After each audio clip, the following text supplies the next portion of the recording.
Hey, everybody, welcome back to another episode of the Vanguard Wall podcast. This is going to be a really cool interview. It's something I've been looking forward to doing for a while. It's definitely a little bit of a different type of interview than we've done on this channel, although we're still going to talk about mental health and some of the things. I met Matt, man, it's been 3-4 months. I think I can't really, it's been a while. It seems like it's been a while anyway. Matt's the owner of Desert Plunge, a cold plunge company. And it's a big part of my daily regimen. It has been for a while. The cold plunge I'd been using sucked, and I'll talk about that later on in the podcast. And I ended up reaching out to Matt, reading about the company, and we'll dive into the backside, why I went with this company. But I ended up getting to know Matt, reached out, and wanted to talk to him, and we hit it off. And I was like, man, you should come and talk on the podcast. Your story is like super unique. So I'm excited, man. First and foremost, you're running an extremely busy company, and I know it's hard to take time away from not only family, but from running a company to fly all the way out here to come talk to us. But I really want to thank you for being willing to share your story and tell the world about your company. Yeah, absolutely. Thanks for having me, man. Yeah, I'm excited. Absolutely. Before we deep dive into this, everybody gets an intro. So, ladies and gentlemen, Matt Kuiper. That's right. Nailed it. Today's guest is someone I genuinely believe was meant to be on this podcast. Matt Kuiper is the founder of Desert Plunge, but that's not why he's here. He's here because his story is one of the rawest examples of redemption and grit I've heard in a long time. Wounds from the outside. Matt's childhood looked pretty normal. Church, school, stable home. Inside, there was dysfunction and pain he didn't understand at the time. By 15, he was on antidepressants. And also by 15, he discovered alcohol. And from that first drink, he knew something had changed in him. He couldn't wait to do it again. 2 DUIs before 21, tent city under Sheriff Joe Arpaio out there in Arizona. Then a cocaine and Tylenol PM cocktail that sent his heart rate to 220 beats per minute. He should have died. Rehab saved his life. 6 months at a rehab in California, and it's where he met his beautiful wife. They got clean together, got married, started a family. Matt became a journeyman electrician, worked his way up for 20 years, eventually becoming a partner in the company. But here's the thing about addiction. Sometimes rock bottom has a basement. Matt relapsed. His daughter was 2, his son was a newborn, and his wife kicked him out of the house. 2 months later, after 90 meetings in 90 days, she let him come home, and Matt hasn't touched drugs or alcohol since. Fast forward to 2019, Matt's sober. He's a partner in a successful electrical company. He got his family. Life should be good. Then out of nowhere, severe anxiety, crippling depression, panic attacks, 7 months of absolute hell. He tried everything: therapy, SSRIs, EMDR, working out, all the right things. He just really couldn't find that thing that fit. Until his brother mentioned this guy named Wim Hof and cold water therapy. Matt found a wellness center with a cold plunge. 1 session, 3 minutes in 38-degree water, and his brain reset. The darkness lifted. He could see his future again, and he knew right then other people needed this. So Matt did what most people won't do. He left the partnership, walked away from 20 years in the electrical trade, and bet everything on his idea. Started building cold plunges in his garage. His wife, a former saleswoman, started selling them on Facebook Marketplace, and Desert Plunge was born. Today, they're competing with companies charging $6 to $10 grand for cold plunges, and they're winning because Matt built something affordable, simple, that actually works. But more than that, Matt's living proof that your darkest moments can become your greatest purpose, that you can break generational cycles, that redemption is real. This is Matt Kuiper. Let's get into it. Awesome. Pretty cool, man. Before we dive in, tell folks who you are in 1 sentence. Who's Matt? Husband, father of 2 kids, my son Mason and Riley, my daughter, and then believer, love Jesus, and just self-discipline and somebody who loves to challenge himself. Love that, dude. We're going to dive super into some of those things, especially on the backside. You got some cool things coming up. I always kind of start with this question. What's your earliest childhood memory? Good, bad, or indifferent? Yeah, I was thinking about that question. Man, my childhood memories are pretty foggy, but I do remember one. I remember my parents were bringing me to daycare, and I did not want to go. I was terrified to go. I was a homebody. Just growing up as a very, very shy kid.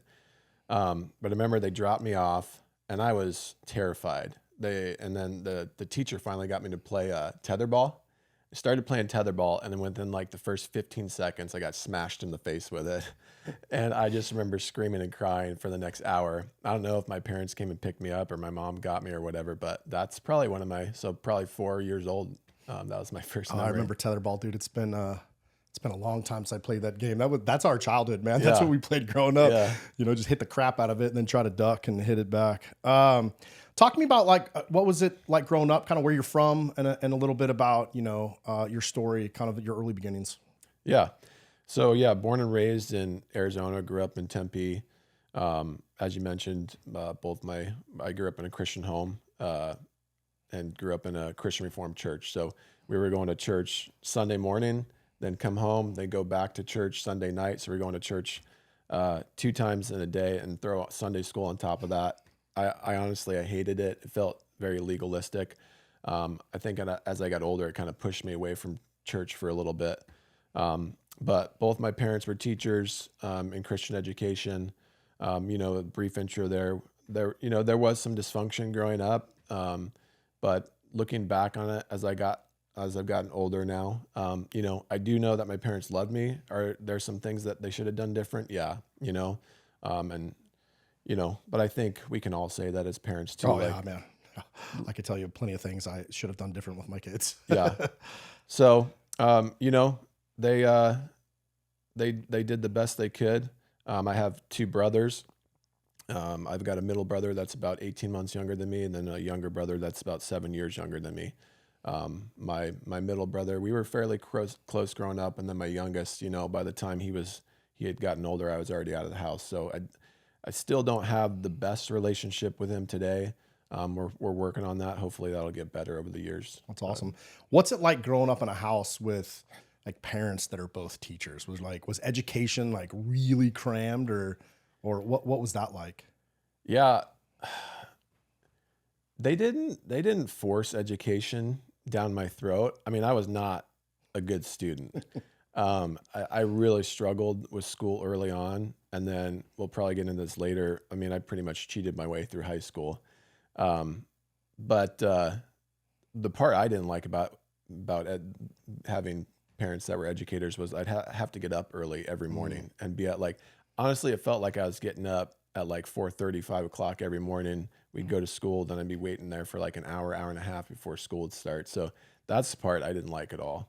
Were your parents both teachers in the school that you went to? Yeah. So my mom was a teacher at the grade school. My grandma was a teacher at the grade school. God. My dad was a teacher at the high school, and my grandpa was actually the janitor. So I had eyes on me at all times. It was rough. And as I got older in high school, if I'd act up in class, teachers would just walk over, tell my dad right on me during school. So it was tough. I mean, grow up in a house, both your parents are in education. You got 3 boys. You and your brother, your middle brother, you're only 18 years apart. What kind of kids were you guys into sports? Were you guys super rambunctious, outside all the time, or? Yeah. Growing up until we were 7, we were actually on a fairly, well, at the time it seemed big property for us. So we were outside playing all the time, me and my middle brother. I remember now I go back there today and it was a small backyard, but it seemed like a huge backyard. So me and my brother were out there all the time playing. And it was a lot of fun. I mean, back then we didn't have video games. We had a TV, but I think it was black and white at the time too. So we were never inside. We were outside all the time. So playing basketball, I know my dad would come out and play basketball with us. We'd set up a little Tykes hoop, and then we've got the big basketball hoop, and we'd play. And I remember my middle brother, Jared, he would get so angry when my dad would start beating us. So those were fun times. What kind of kid were you in school, man? Were you more you told me I know you weren't an academic kid. Were you kind of into athletics, or were you more artistic, or? Yeah, I was more into athletics. Academically, I really struggled. Honestly, I didn't do well academically until I graduated high school and joined trade school for the apprenticeship program to be an electrician. But yeah, I loved sports. I played all the sports I could. And then I think in 7th grade, I got into Pop Warner, and that was that was my jam. I really knew that's what I loved to do. So then played Pop Warner through 7th and 8th grade. Then just in high school, I ran track my freshman year, but then started getting a little bit bigger. So then I ended up just throwing shot and disc, and then I played football. So Were you pretty passionate about it?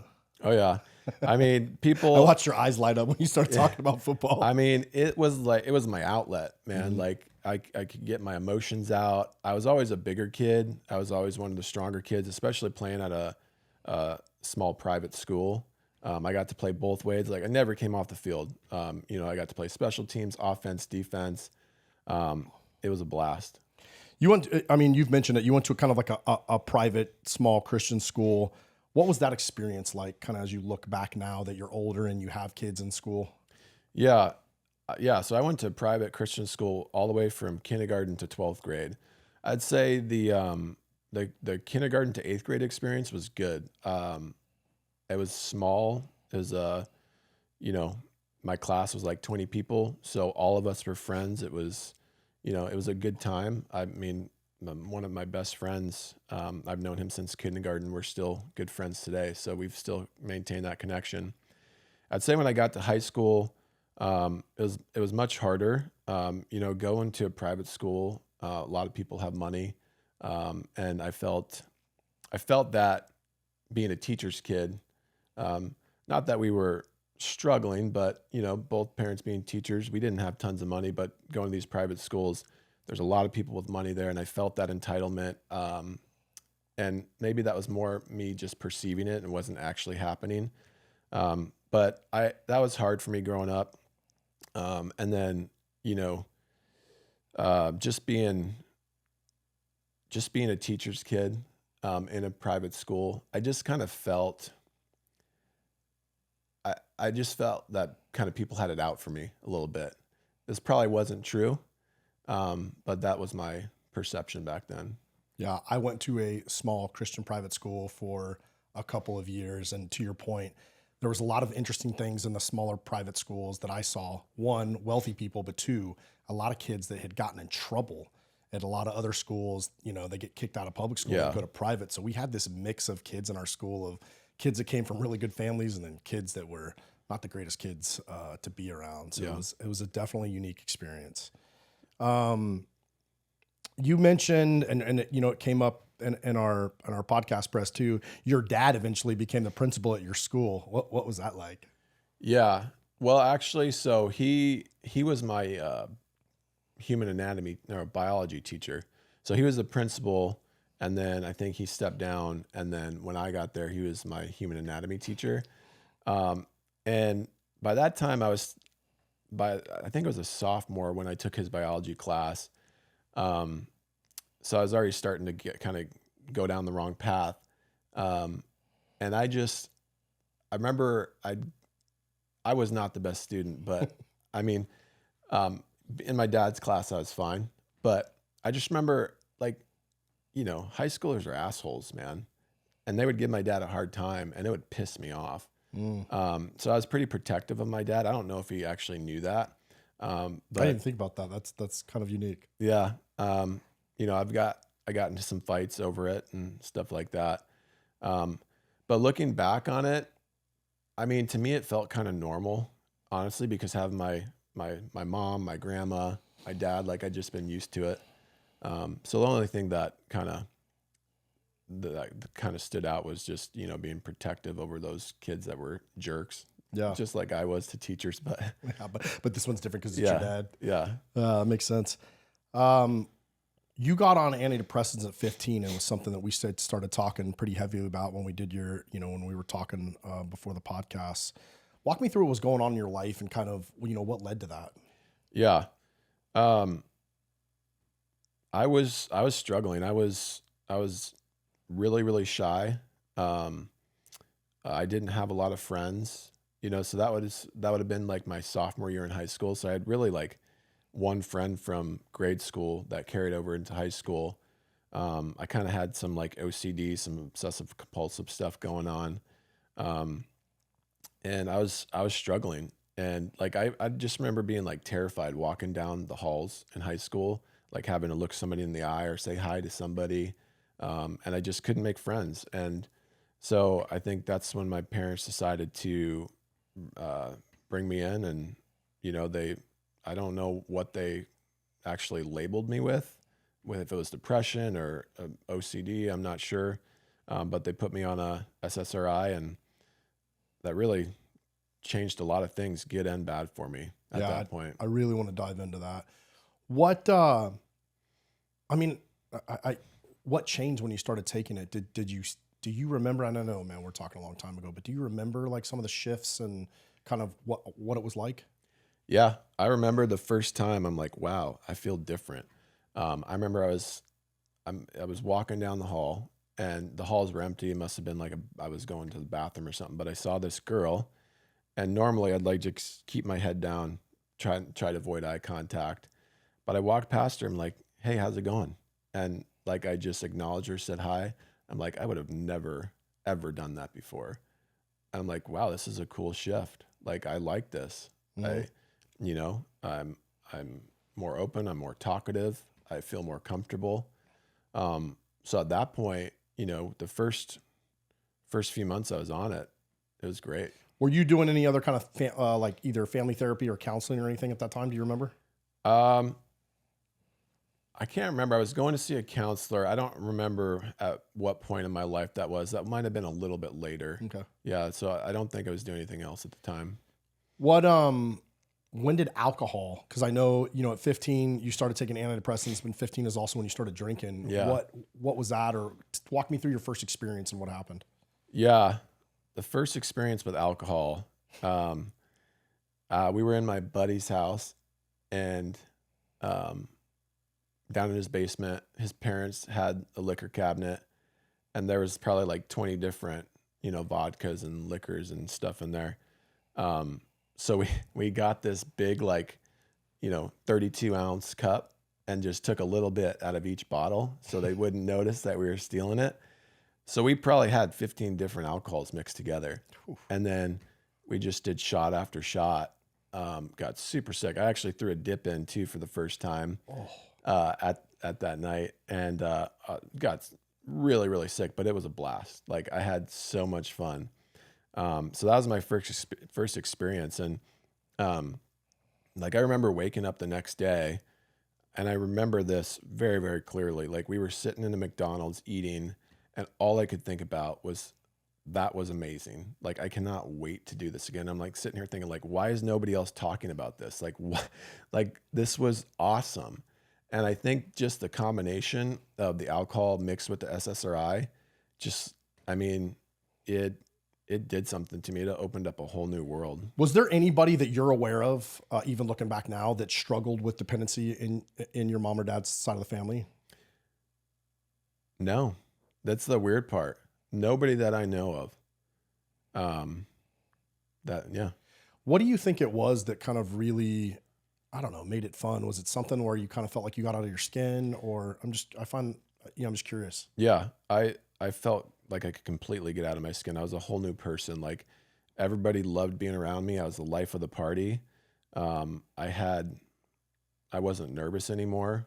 I started making a lot of friends. I was people always compared me to like Stifler from American Pie. So I liked that label, like this is who I am. So I started identifying with that, Do you, looking back and knowing everything that you've been through, right? And we're going to dive into to that story as we go on, but looking back, do you attribute that to the drugs and the SSRIs, or do you think that was, your personality was already in there and this just helped draw it out? That's a good question, man. I think it was probably already in there. And then just the combination just magnified it. And I know we're not going to dive super into kind of your childhood, because it's not really that important to talk about all the trauma or whatever, but do you think you were also using like some of the SSRIs and the alcohol to kind of, suppress and or deal with some of the other things that were going on in your life? Yeah.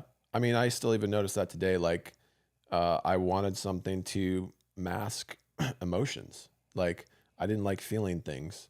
And, when I used alcohol, and especially getting on SSRIs too, like people might disagree with me, but I think SSRI kind of puts you on this just like even keel emotional level, where you don't have to feel a lot of highs or a lot of lows. Now with alcohol, I felt a lot of high, but I didn't have to feel those lows, So like to me, it was like, dude, this is easy. Like I don't have to feel this. And like even today, like I struggle with feeling emotion. Like I don't like feeling overly excited. I don't like feeling sad. And like when I start feeling those emotions, I try to find ways to like shove them down or mask them, So yeah, I think it was always ingrained in me, but yeah, some of that stuff from childhood and led me to kind of try and mask and hide it. You played football, and I watched your eyes light up when you started talking about football, but I'm curious, and you're an athletic dude in general. How did you balance being an athlete with kind of, that partying lifestyle? Because those don't always work hand in hand. I don't know how I did it. I mean, after every football game, we'd go in my buddy's basement and we'd do something where it was drinking, smoking weed.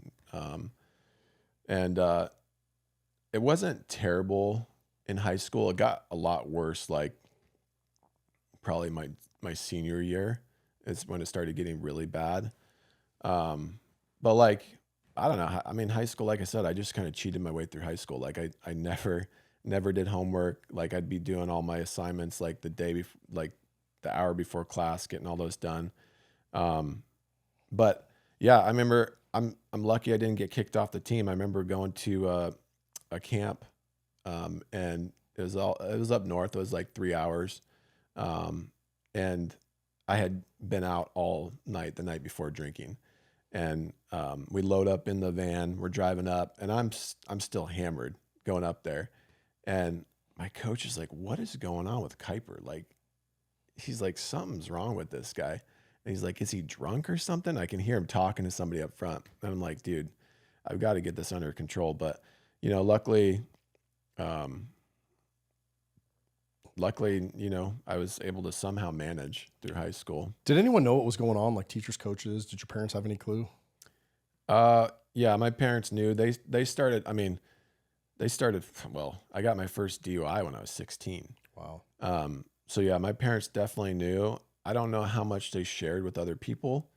My coaches didn't know anything like that. My close friends, as it got worse, they kind of knew what was going on, and some of them kind of separated themselves from me. But yeah, my parents knew, like, and they tried to do what they could, but at that point, like, I had made up my mind, like, this is what I loved and this is what I was going to do. So how did that go with your first DUI at 16? That's pretty eye-opening. Yeah, I think I had my license for 2 weeks, man. Wow. And I remember I stole like a bottle of vodka. We went and saw a movie, drank like the whole fifth of vodka probably in the movie theater. And then we drove out of there. I remember I hit somebody in the parking lot and I took off, went and dropped my buddy off. And then after I dropped him off, I got lost. I didn't know where to go. And this was before you had like, GPS and stuff like that. So I ended up at an airport. Now this was this was Chandler Airport, Williams Air Force Base. And like I couldn't, like I was so out of it, man, but I ended up running through a chain link fence. At first I was driving around this air traffic circle in circles. Like I couldn't figure out how to get out of there. Like my lights were off. Obviously somebody called the cops because they saw me. But yeah, I ended up running under this chain link fence, hit the fence, and then went under it, and then the fence went back down. So I got out of the car and I'm like looking like, how do I get it out of here? I'm in this grass field. So then I had to run through the fence again to get back out. And that's when the cops pulled me over. I don't know what my blood alcohol level was. It was through the roof. I mean, it was really bad. So that was my first DUI. They hauled me to jail. My parents came pick me up that night. What was that next like morning? Like, you're coming up, you're sobering up, probably a little hungover. Like, what was going through your head? Nothing, honestly. Like I was just trying to figure out how quickly I could get my car back and drive again. Like, I remember I was like lobbying to my parents, like, you know, like trying to get them to let me drive again. Like, Wow.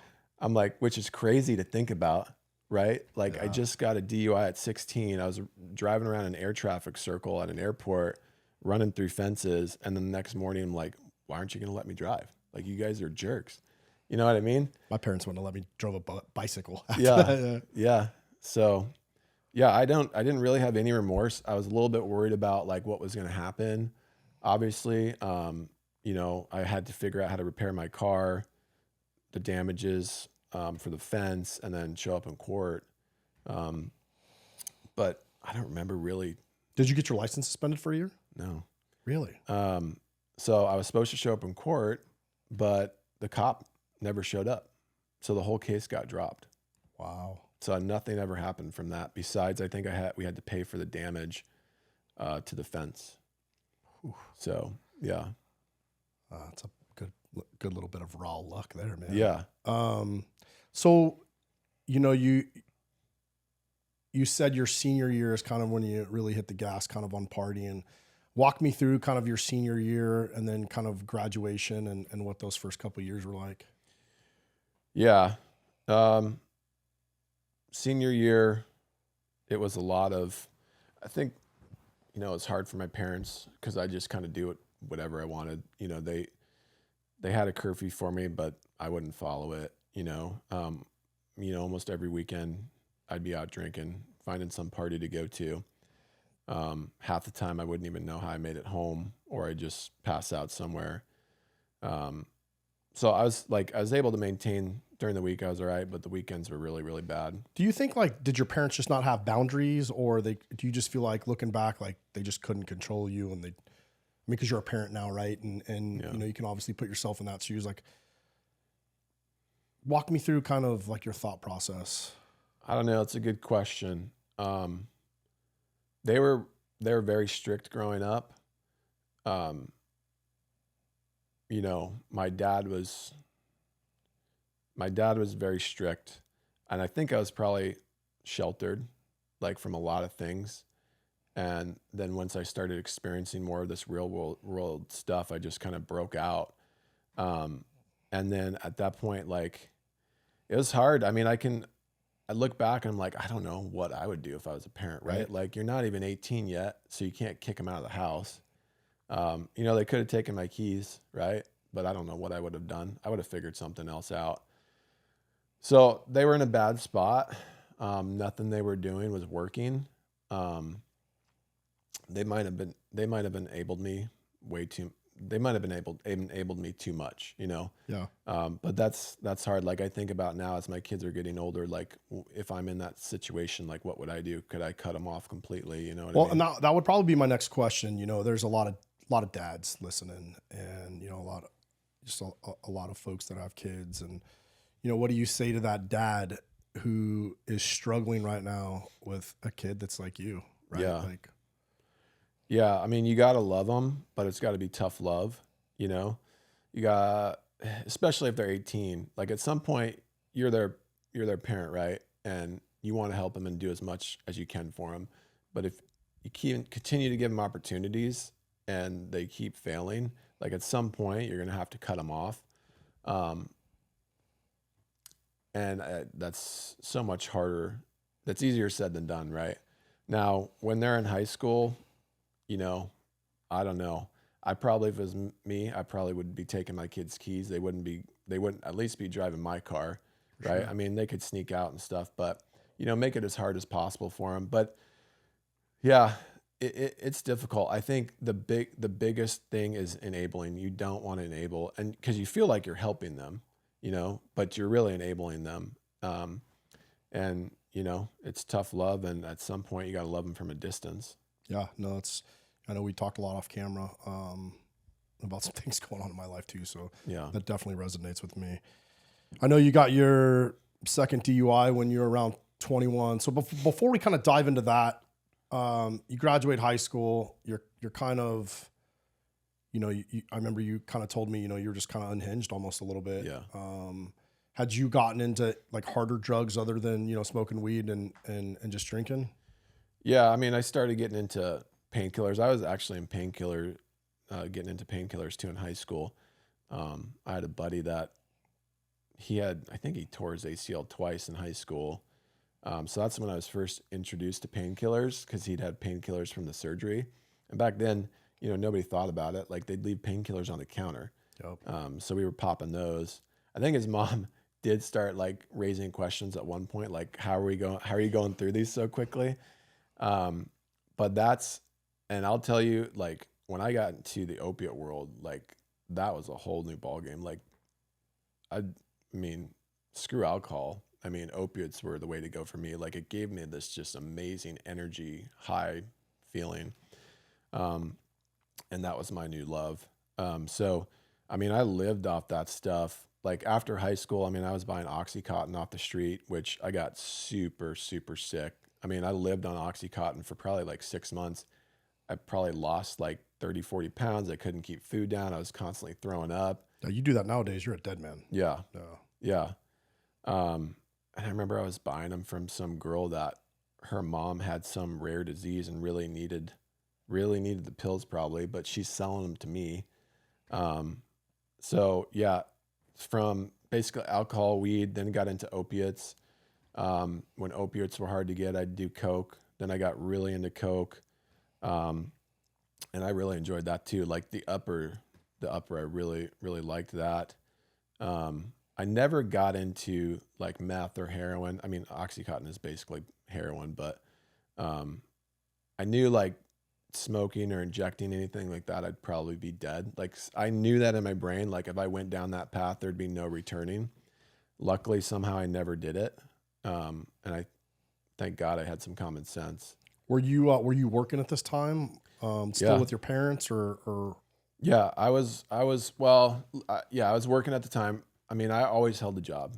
I'd always show up to work, whether I was high, hungover, drunk, whatever.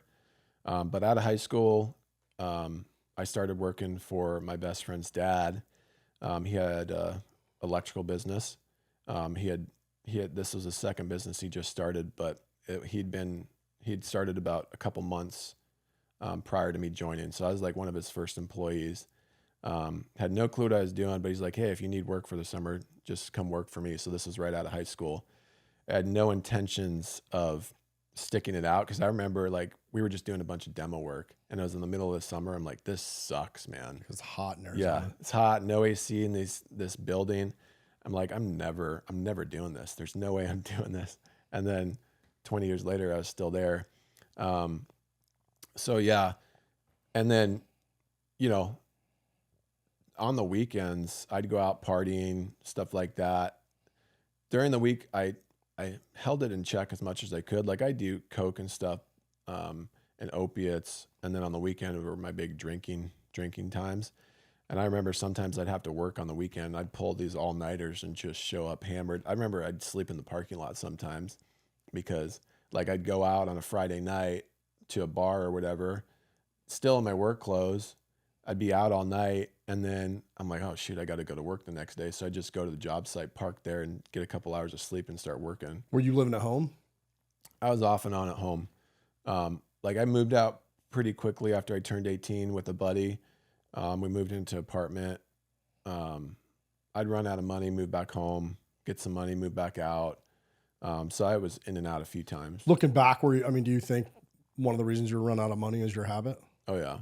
Yeah. Oh. I remember like trying to decide, okay, I've got like $20. Should I go buy a bag of Coke or put gas in my car? Wow. You know what I mean? So you got your second DUI around 21. Walk me through like that experience. Yeah, that one, we were just with a bunch of friends. We were drinking. And I don't know why, like I insisted, it wasn't even my car, but I insisted on driving, my buddy's car, my buddy's truck. I think we were at a bowling alley leaving to go somewhere, and, got pulled over, and, had an open beer bottle in the center console. So I obviously knew right away. And, I didn't get taken to jail that night. I went home, but I was pretty devastated. Like, I'm like, dude, 2 DUIs, I'm screwed. Like it was right around Christmas time too. And I don't know how it all transpired, but I ended up having to do 10 days in Tent City with Joe Arpaio. And I was either 20 or 21 at the time. And I was scared, man. I was like, I mean, I told you I showed up to Tent City, and at the time I was like shaving my legs, shaving my arms, like I had earrings, like I was this pretty boy.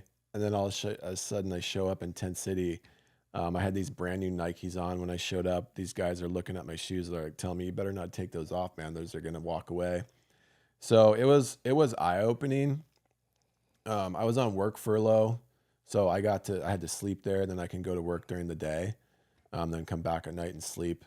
And 10 days felt like 10 months. It was brutal. Were they making you wear like the pink jumpsuits and all that? I didn't have to do that because I was on work furlough. So yeah, for those of you who don't know, the whole Tent City thing, Joe Arpaio, that was huge in Maricopa County. I remember that was like all over the news too. That sheriff in that county set up an entire, just like it sounds, a huge tent city outdoors in Arizona where it's like hot, and it was pretty much making inmates live in these tents and work outside. It was a pretty big deal. I think they had to wear like pink jumpsuits, and it was kind of made to half be demeaning and half made to like make it a miserable experience. So, oh, dude, it was miserable. I mean, the problem was when I was there in winter, it was freezing, dude. Oh, wow. And like they gave you this little sheet, this croquet sheet to throw on you. Like I was freezing the entire time. So yeah, it was not a fun experience. That should have been your wake up call. What happened, dude? Yeah, I don't know. I just wasn't done. Like that wasn't my rock bottom. Got out and just continued down that path. I think, I don't remember when it was. It was probably shortly after that. I ended up going to like a 1-month rehab facility in Phoenix. It was an inpatient. But I mean, honestly, those 1-month things don't do anything. They're not long enough. When I first, why do you say they're not long enough? I mean, it's just not long enough to just reestablish like sobriety, like 30 days. I mean, you get back out and you need to build new habits and patterns and reframe your thinking and mindset and really dive deep. And yeah, 30 days, it just doesn't do it for most people. Like I'm sure it's worked for some people, but somebody like me, that wasn't long enough. Like I got out and then I was like, when I was in there, I was like, yeah, I'm going to stay sober, but I was also 21, 22 years old. And I got out, started hanging out with all the same old friends, and I was probably drinking and partying again 2 days after I got out. I remember you told me like when we were podcast prepping that you talked about blackout drinking and waking up not knowing how you got home. Looking back now as a father, like how do you process those memories? Yeah, it's scary, man. There's some stuff that I did that probably can't say on camera, that I look back and I'm like, dude, like I'm lucky I'm here today. And then I think about that as now my kids are getting older. My daughter's 14, my son's 13. And it's scary. And you can only hope you just have instilled in them, the right things as they've grown up, and hopefully they'll talk to you and be honest with you. And, but yeah, I worry a lot. I worry a lot. Walk me through the day you almost died, man. What happened? Yeah, that, I think I was probably 22. I was waiting for my Coke dealer to get back to me. Like I'd been out for like 2-3 days. So I was like, he kept telling me, it's going to be here soon, going to be here soon. So I was like, I just had anxiety, dude. I was like, I need this. I want it. Like I was jonesing for it. So I just kept hitting him up. He's like, it should be here. And then by that time it's like 6 p.m. I'm like, dude, I just need to go to bed. Like I was just like so anxious. So I popped a couple Tylenol PM, couldn't sleep. So I popped a couple more, probably ended up taking like 8 Tylenol PM just to try and get to sleep. Well, finally my phone goes off at like midnight. He's like, hey, I got it. And I'm like, I should probably, because I had fallen asleep at that point, woke me up. I'm like, I could probably fall back asleep right now. I should just get it tomorrow. But no, I decided to drive. It was probably like a 30-minute drive to go get it. I was so out of it. Got it. And then I started using the Coke with the mixture of the Tylenol PM. And then, so I was up all night, and then I went to work at like 6:30. And it was just a bad combo. I don't know what happened, but I remember working, I lost my vision, and I probably lost my vision for like 5 minutes. And then all sound kind of just got muffled, like I was underwater. I couldn't really hear anything. And then just like my vision just finally started slowly returning. But I'm like, oh dude, this is bad. Like, I don't know what's going on. I ended up driving myself to my parents' house where I knew my brother was, which is like a 5-10 minute drive. I didn't tell him what had happened at the time. But I just went there because I knew I might need help. But I still kept doing lines. Like I didn't stop. Like I had an 8-ball in my pocket. I just kept doing it. And then I remember I was like holding something and my whole left arm locked up on me. I'm like, I couldn't unlock it. So I didn't know like what was happening. If I had a heart attack or if I was about to have a stroke or something, but my heart was beating out of my chest. And I finally told my brother, I'm like, dude, I got to go to the hospital. He's like, why? Like what's going on? And I told him, I just remember him looking at me. He's like, you're an idiot. And I didn't know this, but he was contemplating not taking me. He had called some family friends of ours to just ask for advice because he was so pissed at me. And they're like, no, you need to take him to the hospital. But before we left, I decided to try and do one more line. I was in the shed, and I remember my brother walked in on me, and I quickly had to brush it off onto the floor. And the sick thing is, we can get into a little bit more, but the next morning I went to go find that again, scrape it up off the ground and do it and do the line. But anyways, he brought me to the hospital. My heart rate was 220 beats per minute. And the nurse looked at me like, dude, what are you doing? So yeah, my heart should have exploded, man. And it was like 220 beats per minute for hours and hours.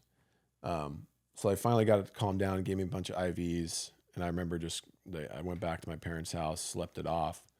And then, yeah, next morning got up and scooped that stuff off the ground and did another line. Like it didn't even faze me. As you go back now, right? You're sober, you got a family, got a successful business. What was going on back then, or what do you think you were chasing or running from? Or I'm really curious because you and I've had some long conversations, and to see where you are now and where you came from is, for me from the outside looking in, is pretty remarkable. Yeah. But as you go back and look at that time in your life, DUIs and jail time, and your family and that effect, and like, what was it you think that kept you locked into this vicious cycle? I don't know what I was chasing, man. We talked a little bit about like just suppressing, some emotions and suppressing some stuff that, some stuff that I went through when I was younger. I also just loved the rush, man. I love the rush of it.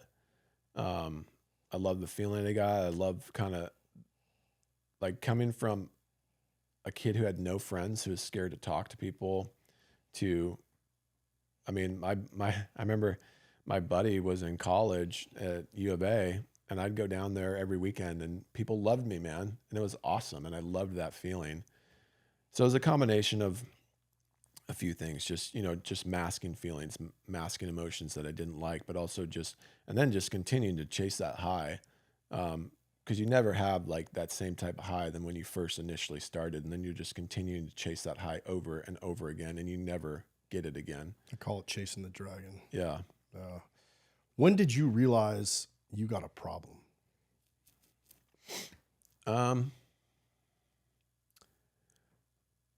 I think I realized that when I was 15.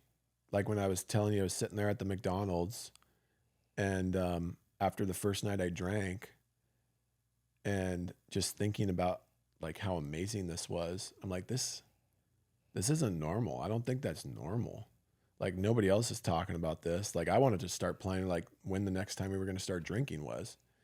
So I kind of knew then, like, I don't think this is normal, man. I think it might be different than people. But it didn't scare me at that time. It didn't bother me, you know. What was the point you realized, you know, you got to change something, dude, or you're going to ruin your life? That didn't happen till I was married, honestly. Like after, you know, I went to the hospital, you know, my heart rate was 220 beats per minute. My parents intervened, and they found this place called Green Oaks Ranch for me. It's in Vista, California.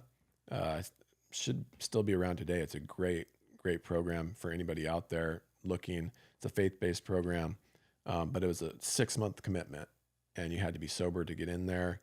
But that really set me on the path to sobriety. But even then, like I knew that that's what I wanted, but I wasn't ready. It wasn't, and we'll get into this, but it wasn't till, you know, I was like, I must have been like 25 or 23. I don't remember. But my wife kicked me out of the house. We had a kid, 2 kids actually. My daughter was 18 months and my son was just newborn. Before we dive into that, walk me through what made Green Oaks. I mean, you've done a 1-month program. You kind of said it wasn't enough. So you go into this 6-month rehab program. What made it different? Like, why was this program better? Yeah. I mean, obviously it's much longer, but what was it? Well, one, it was affordable. Like the person that owned the property bought it, and it was strictly intended for recovery based program. So for the next 100 years, that land could not be used for anything else but that. And most of these places, like even a 1-month facility, it's like 15 to 30 grand to go. This was $300 a month. Wow. So we could afford it. It was faith-based, and they taught you how to integrate back into society, be a normal human being again. Because, you know, a lot of us, you know, start when we're young, and your maturity level kind of stops when you start using. So you could be 35, 40 years old, but you've got kind of the mental maturity level of a 15-year-old. So it takes time to kind of build that back up and integrate back into society. But it was a 142-acre ranch. They had like a farm there. They had a kitchen where they fed everybody. So you get there and immediately you're working 40 hours a week. You're required to do that. You're required to hit meetings. You cannot leave the ranch until month 3, where you can go off site, maybe go to a grocery store if you want. So you can't even call anybody for the first 3 months either. So you have no interaction with loved ones, anything like that. But yeah, you're going to meetings, going to church, working every day. You've got a good group. It was co-ed, so it was male and female, but they were separate. The only time the men and women really saw each other was for meals. But I mean, you just made these deep connections with these guys that were struggling. And for me too, it helped because that was in California. It was completely far away from everything I was attached to. And just being separated like that, is a game changer. Walk me through what a normal day looked like at this rehab. Yeah. So you'd start out, it was cool. You'd start out in the bunkhouses. New people would get the top bunk. And then as you kind of moved your way through, then you get to go to bottom bunk. And then as you'd been there for longer, then you get a room with just one other guy. But yeah, you get there, you waking up early. I was on the kitchen duty. So I was prepping food. So you'd wake up probably by 7 a.m., go in the kitchen, start prepping food for everybody. So you're doing that 8 hours a day. And then they had a lot of stuff to do there. Once you did your work for the day, you could go do your own thing. You got to make sure you hit your meetings. But you could go work out. It was a 142-acre ranch. There was hiking you could do. They had horseshoes. They had all kinds of stuff. And then, you know, church every Sunday.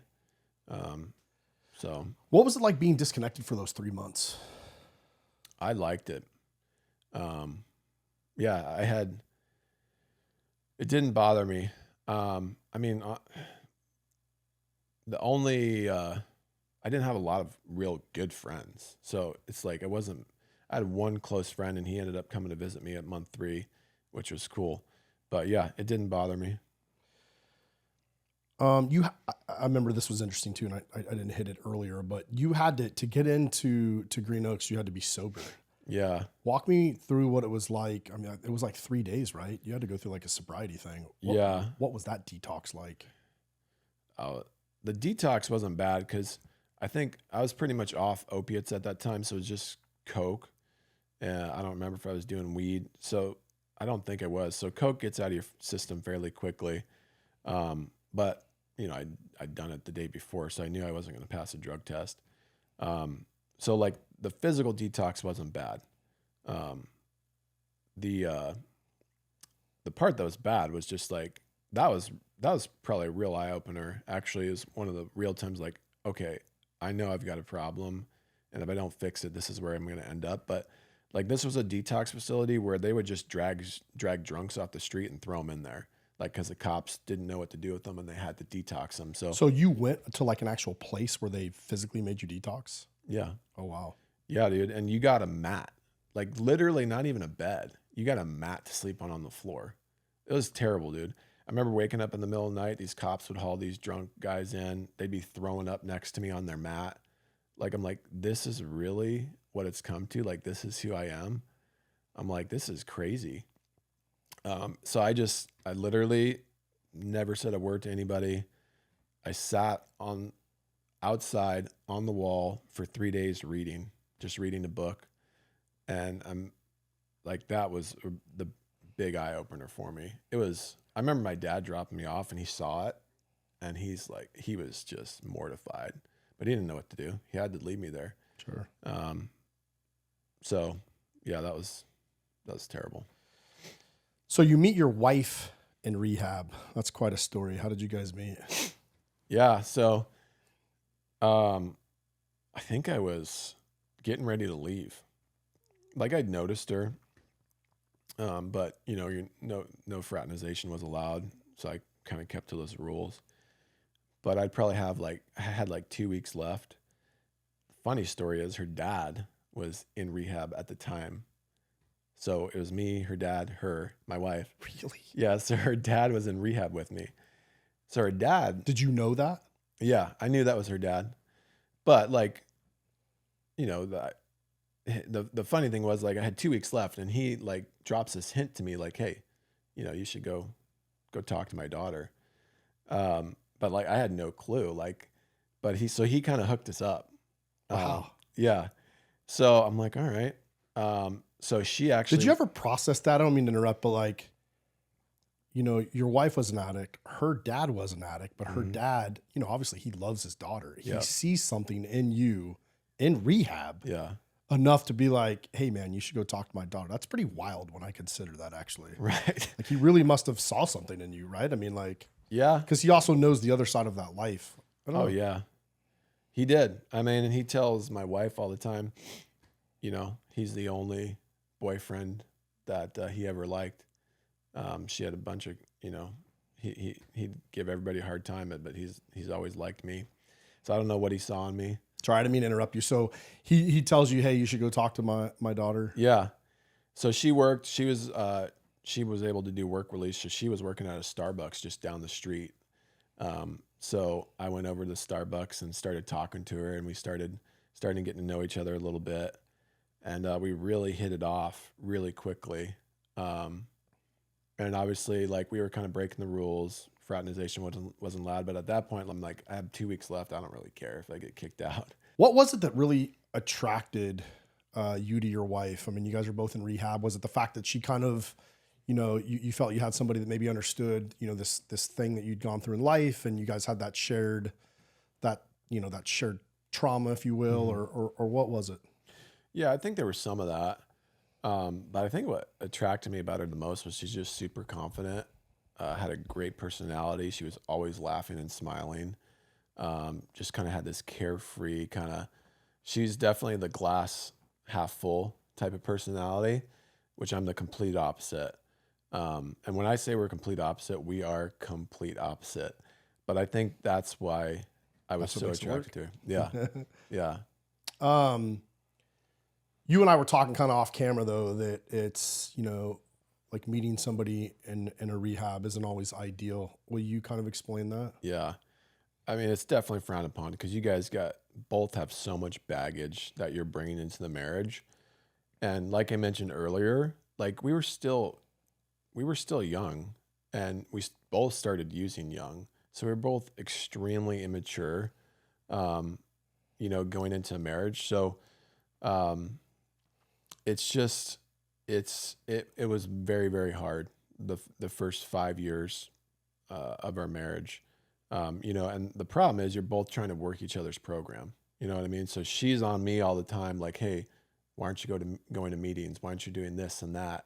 You know what I mean? And because you want to help the other person, because we know the risks involved with falling back into addiction. And then you're so hyper focused on that, your partner, and making sure like, hey, make sure you're doing what you're doing. And then it just creates friction. It doesn't work well. How did you know like you and her were going to get serious post rehab, and it started off as just like a rehab romance, but then like what? Because you said you only had 2 weeks left when you met her. How much time did she have left? She ended up staying there for a year. Oh, wow. Yeah. So she stayed for another 6 months after I left. But I knew 2 weeks later that I was going to marry her. So when you got out of rehab, did you go back to Arizona or did you stay in California? Yeah, I went back to Arizona, and then we just had a long distance relationship. We'd talk on the phone. I'd fly out there probably every couple weeks to see her. But yeah, I knew right away. Like I knew I was going to marry her. So when you got out of, and this is something that, I wanted to touch on as well, because we talked about it in your podcast prep, but you were working for your best friend's dad. Mm-hmm. And then like the bottom falls out of your life, you go to rehab, and then, you come back and he takes you back, and which I think is just a really awesome part of that story. Cause there's a lot of employers that just wouldn't do that. Let's speak to that a little bit, if you would. Yeah. I mean, he's a great guy. And I've thanked him multiple times for that.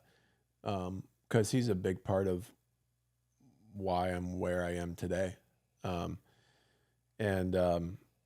Yeah, like I think part of that was just I'd known him my whole life. So he had that soft spot for me, and I think he knew who I was really deep down. Like he knew this wasn't the person I was. But yeah, he let me go to 2 rehabs. He let me go to that 1 month stint, kept me on, and then let me go 6 months and kept me on. Got back and just started working like it was all normal. What's that like to have somebody believe in you like that? Yeah, it felt good. I mean, because I would tell people that story and they're like, I cannot believe that he would keep you on. And yeah, it felt good to be supported like that, to have someone believe in you like that.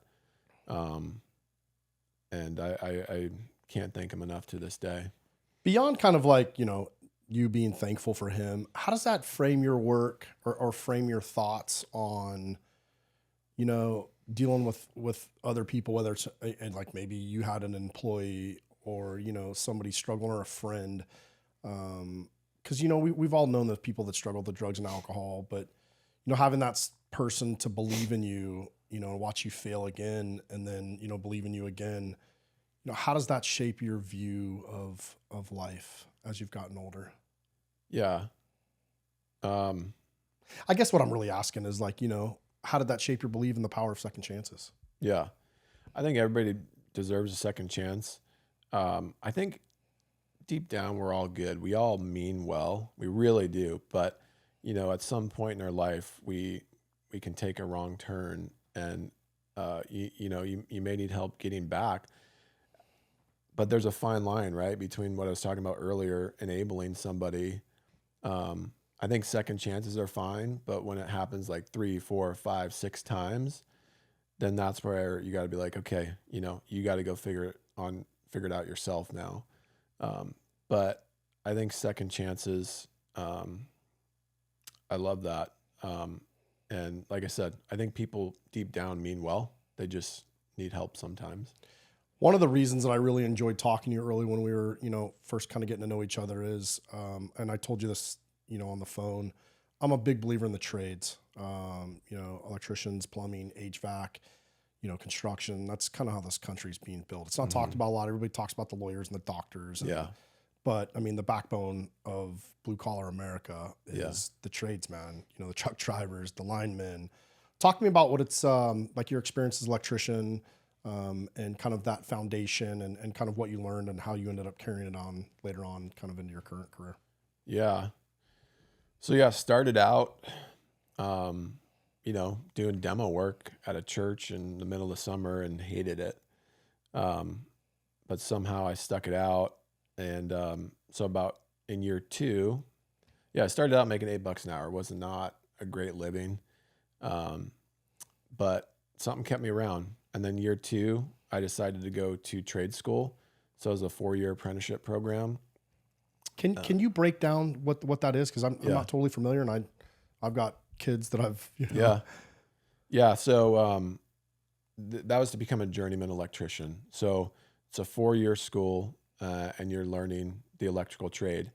In order to graduate, you needed to get they were called OJT hours, on-job training. So you needed to get 2,000 hours, I believe, to be able to graduate. Now, is this like a full-time college program where you're working at the same time, or what is that like? Yeah, you're working full time and then going to school at night. At the time, I would working 40 hours a week, and then I think school was 2 days a week for like 4 hours in the evening. Now they have programs where you just take like 4 to 6 weeks off and you knock it all out in one shot. But the nice thing about that is a lot of companies will pay for your schooling. As long as you're getting A's and B's, they pay for your education, which I think I had my education paid for too. I maintained good grades. And that was the first time where I was in school. I'm like, I enjoy this. Like, I'm actually invested in it. So I started that around year 2. And then at that time too, I started moving up in the company.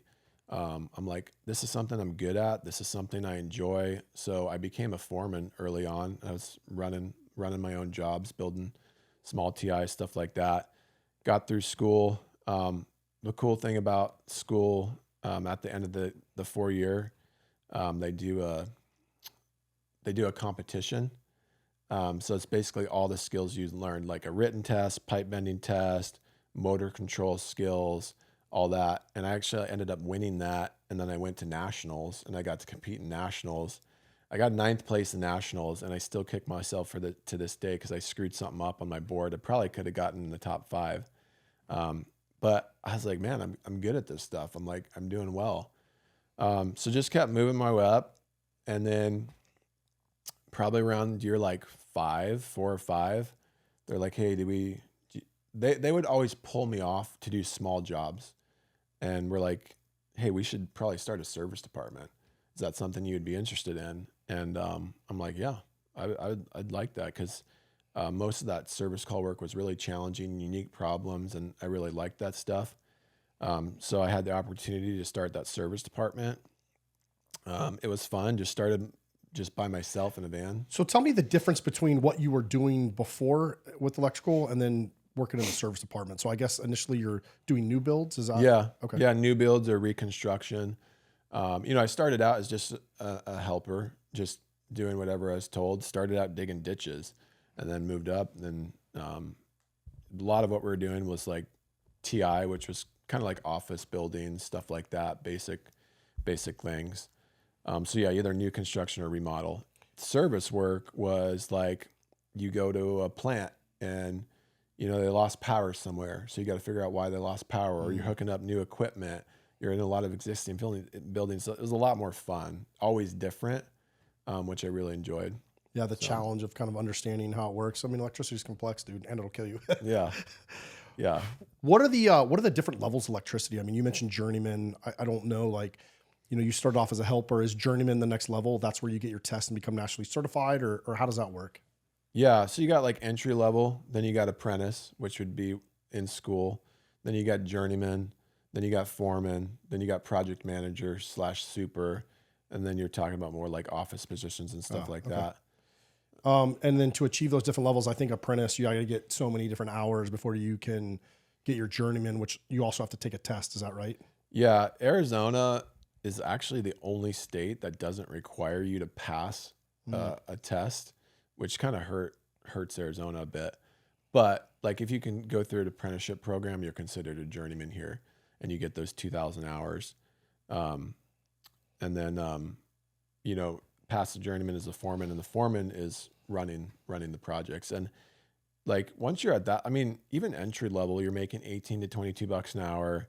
Journeyman's making up to like 40 bucks an hour today. And then, foremen are making 50 plus an hour, depending on what size jobs they're running. And even PMs, like if you're running large projects, you can make up to 200 grand with bonuses. When you were leaving, because you've only been out of the game for a couple of years, was everybody always shorthanded, or I feel like there hasn't been I think the trades are just now starting to make a comeback, but I felt like it was focusing on getting freaking social science degrees or whatever, man. Like, yeah, I mean, college has always been pushed, and it's been pushed too hard, in my opinion. There's been a lack of skilled trade, and that was one of the things we tried to focus on. We would go to campuses, high school campuses, college campuses, and kind of just promote the trades, because you can make good money doing it. And there's a lot of opportunity, and there's a lack of workforce out there. So we really tried to promote that and educate younger kids on how you can make a living in the trades. What, if there's a dad out here that's got a kid that may be interested, like what's the best route to start pursuing that?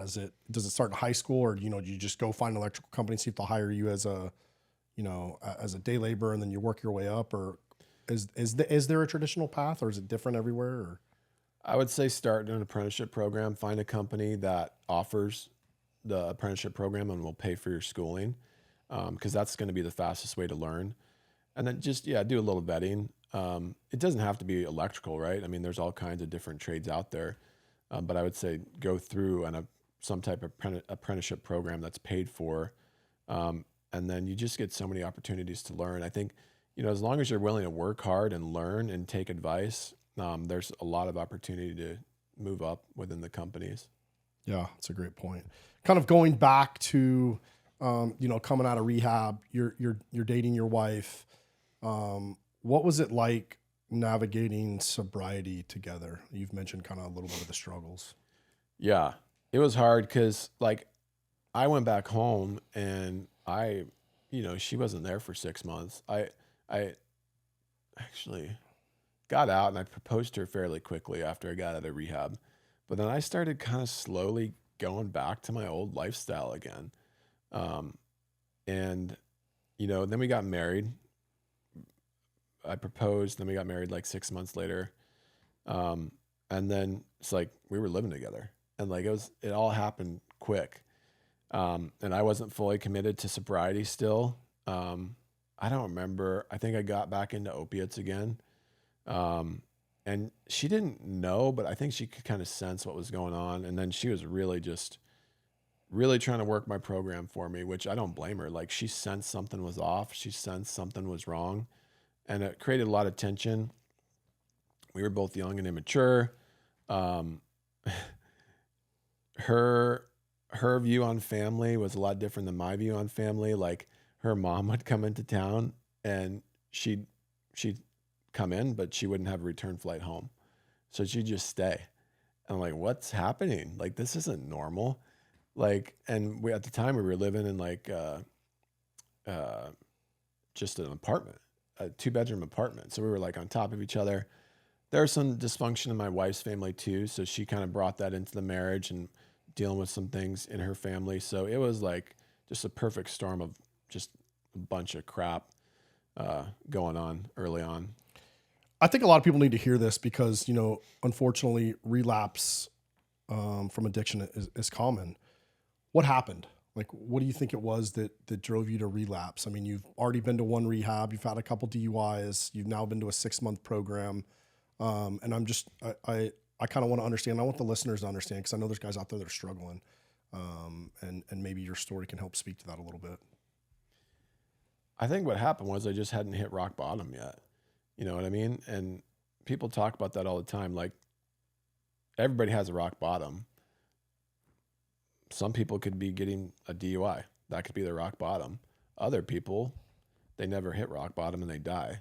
You know what I mean? My rock bottom was when my wife kicked me out of the house. And at that time we had an 18-month-old and a newborn. And I realized that I may lose my family if I don't get it together. And that's when just it switched in my brain. And after that, it was easy. Again, yeah, I mean, you just said it. You know, your daughter's pretty much 2, your son's a newborn, your wife kicks you out. Walk us through that moment when she's like, dude, you're out of here. Yeah, I mean, I was such an asshole. I mean, a lot of the turmoil in our first 5 years of marriage was me, like hiding a lot of things, I'd go in and out of sobriety, and just like the withdrawal that I would have to experience, like coming off opiates all the time. I was always sick, always hiding things, always sleeping in late. So it was terrible. And she'd find the pills every now and then, and she'd be like, what are you doing? Like, and I always make up excuses. And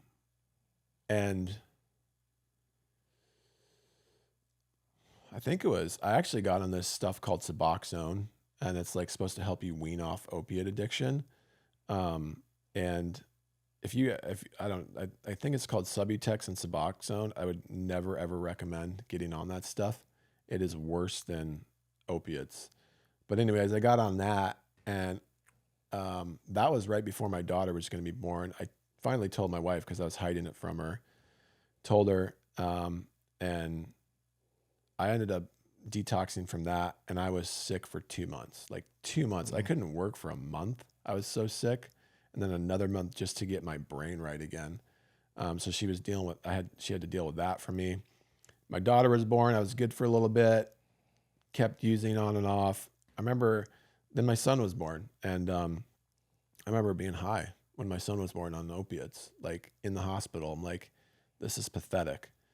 And then one morning she, found some pills in my truck, and she's like, I don't know if she ever threatened to kick me out. She might have hinted at it before, but she found him and she's like, you need to leave. You're not welcome here anymore. I'm like, and like, at first I was like, okay, whatever. I'm like, I'll talk it through with her and it'll be good. She's like, no, pack up your stuff. You're leaving.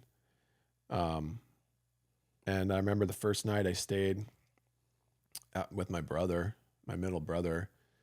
And then, I don't know, I think they might have connected me. I don't know who connected me with this guy. His name's Mark Gill. And he had a house, and he helped guys like me just get back on their feet. I don't know if my parents hooked me up with them or my brother, but he didn't charge me. He gave me a room downstairs for free.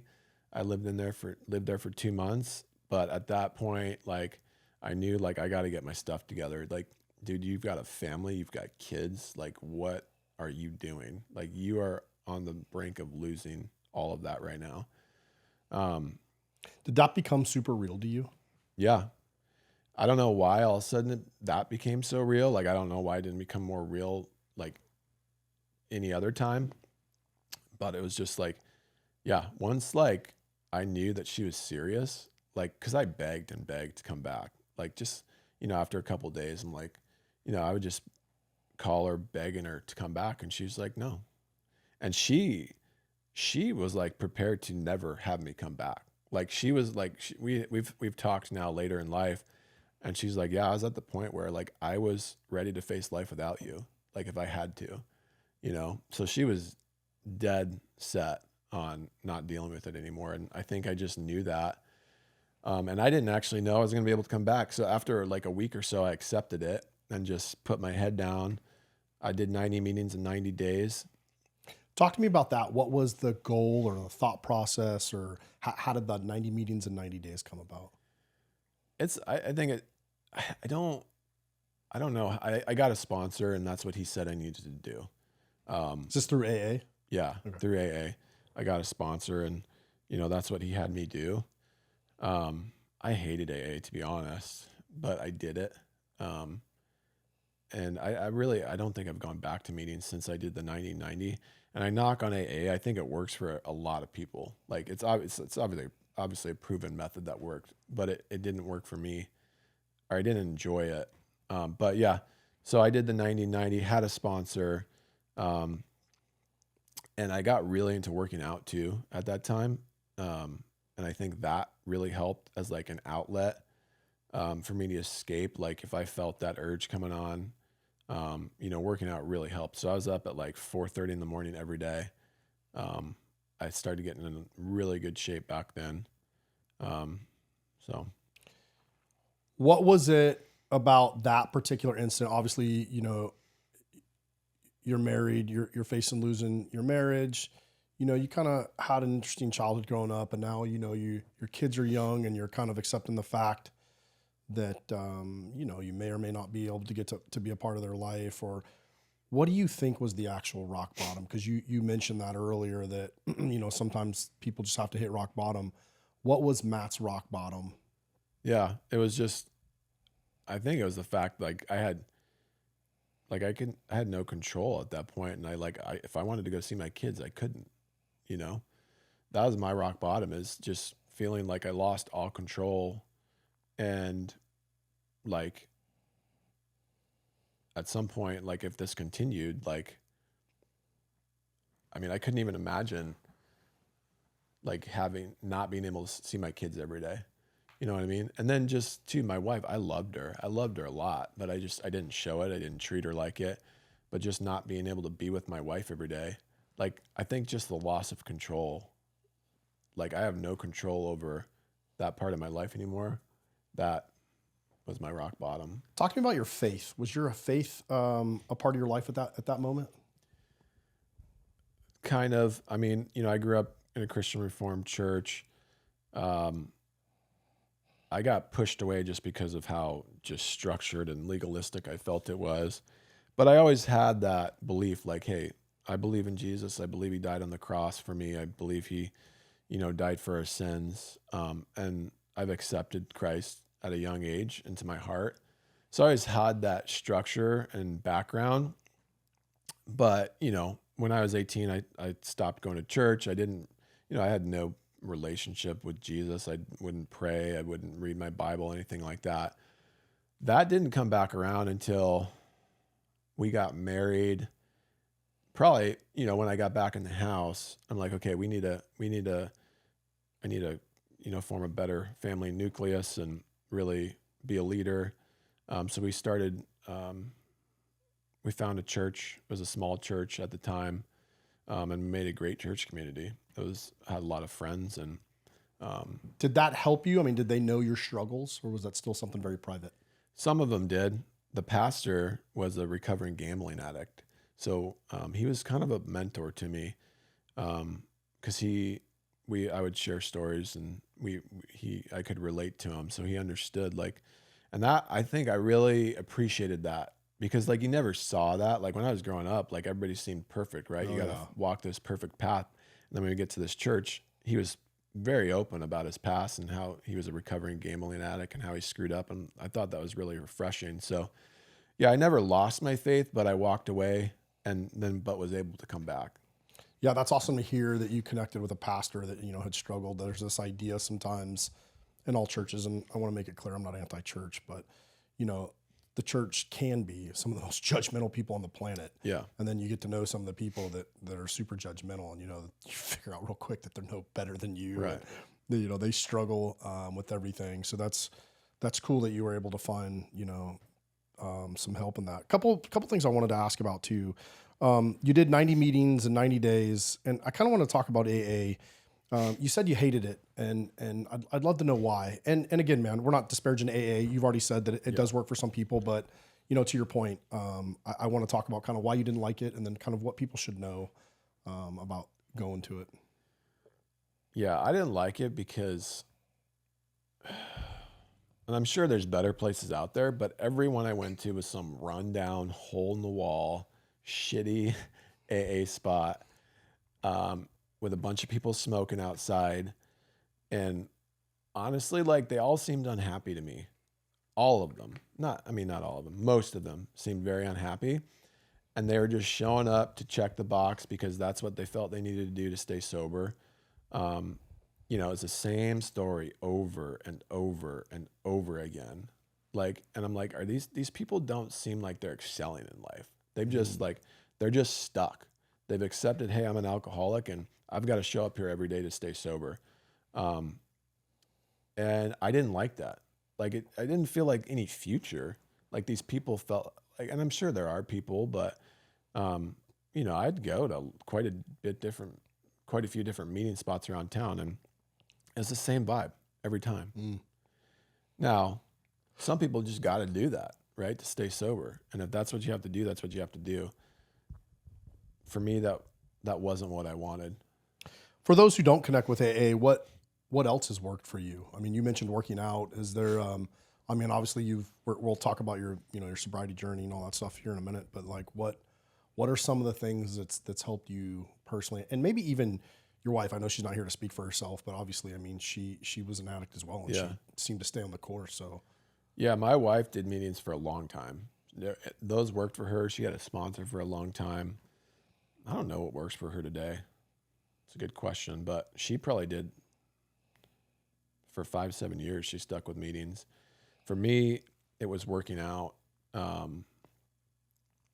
That was my number one for sure. And setting challenges and goals for myself, that I knew would be hard to reach. That really, really helped. But, working out was my number one outlet. But I also think, I don't know, maybe I'm a little bit unique where I think mentally I'm able to somehow, when I flip a switch in my brain, I'm able to flip it. And I'm like, okay, like this is what I'm going to do. And there's no stopping me at this point. So I was a little bit unique in that aspect where maybe I probably was walking a fine line where I should have been going to AA, where most people should. But I was able to manage that and then maintain that by working out. You kind of, I think you told me you were working out sometimes like 2 to 3 hours in the morning. Yeah. What was driving that? Do you think it was just to like get the demons out, or to really exhaust yourself mentally? Were you running from something in your head, or just trying to understand? And also maybe, give somebody a roadmap out there of why it worked for you.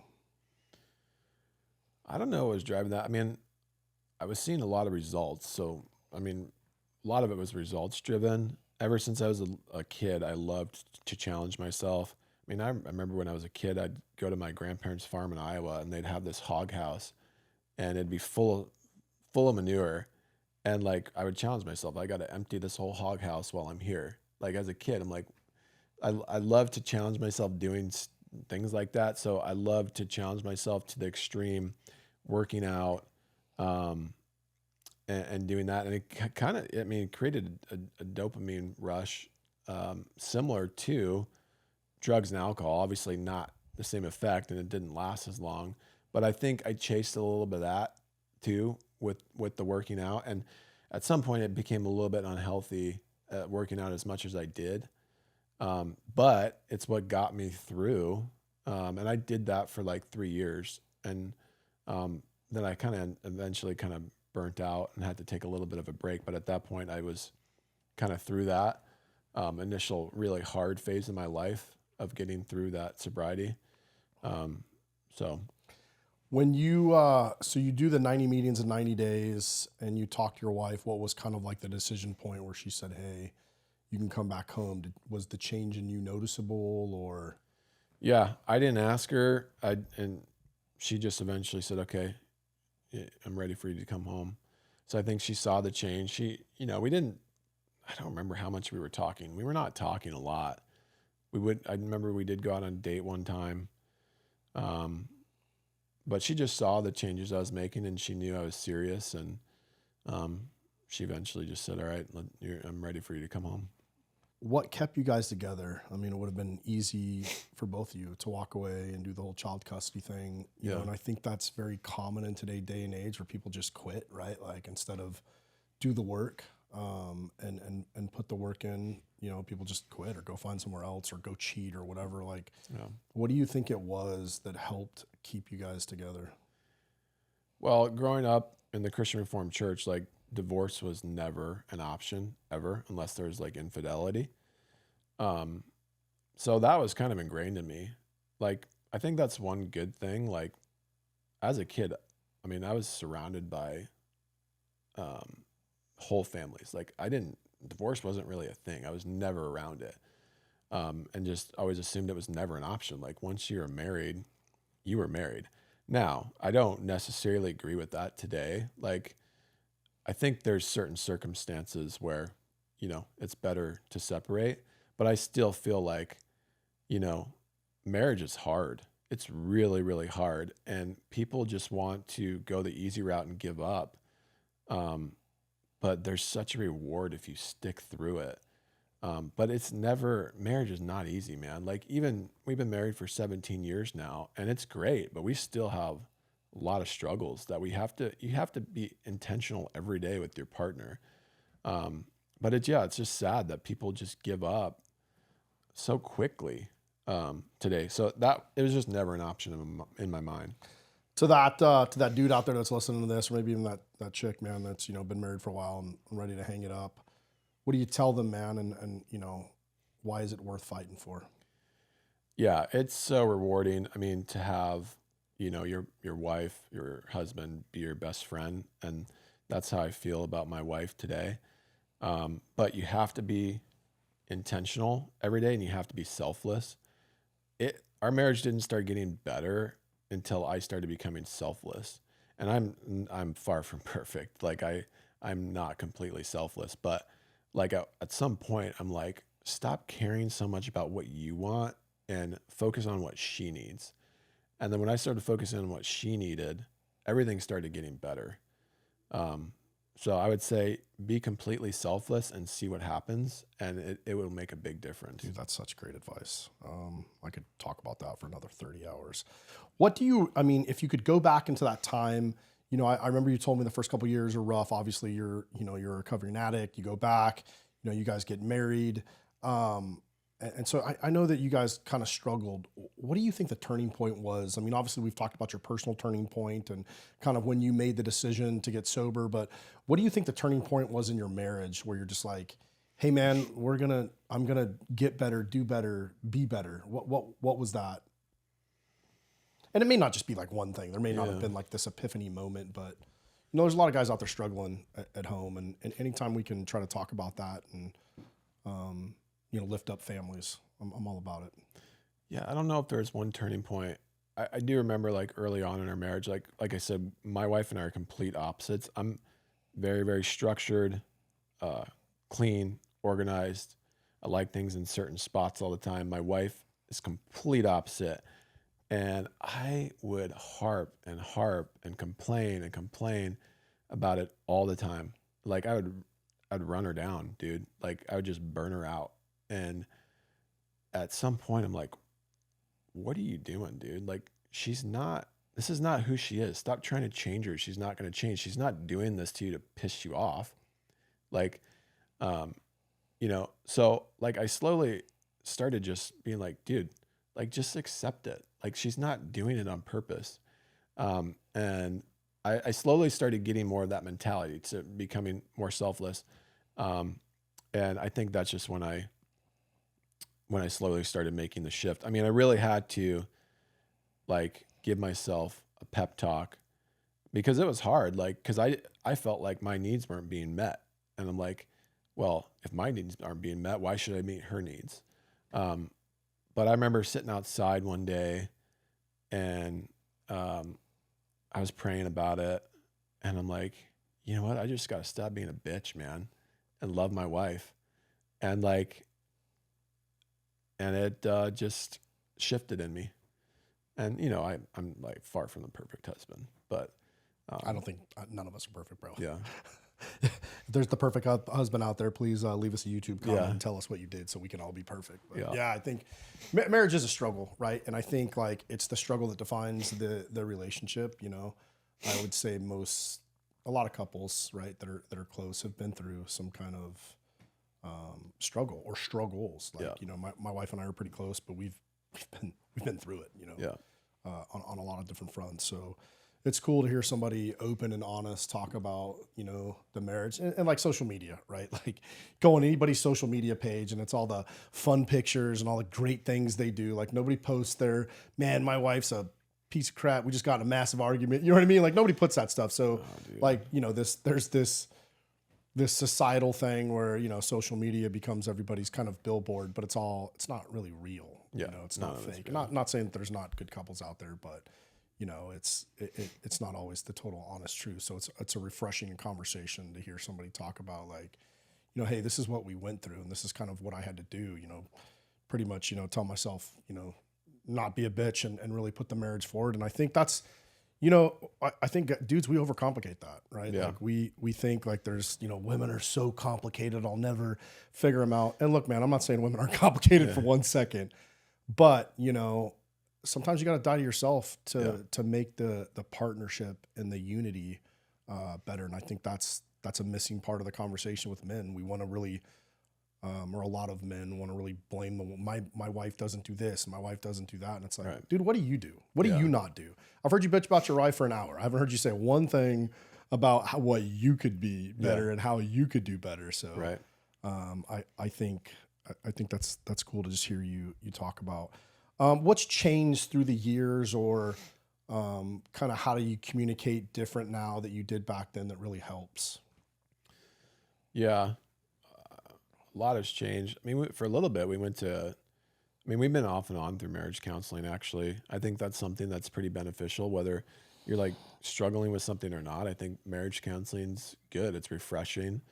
You don't have to be on the brink of divorce to go to marriage counseling. Great point. So I'd recommend that. Early on, like my wife really contributes this to really helping our marriage, as we were taught how to argue respectfully. Cause we used to blow up at each other, dude. Like she had a temper, man. And it was not constructive. Like nothing good came out of that. Now, not to say we don't yell at each other like today, but we are much more respectful.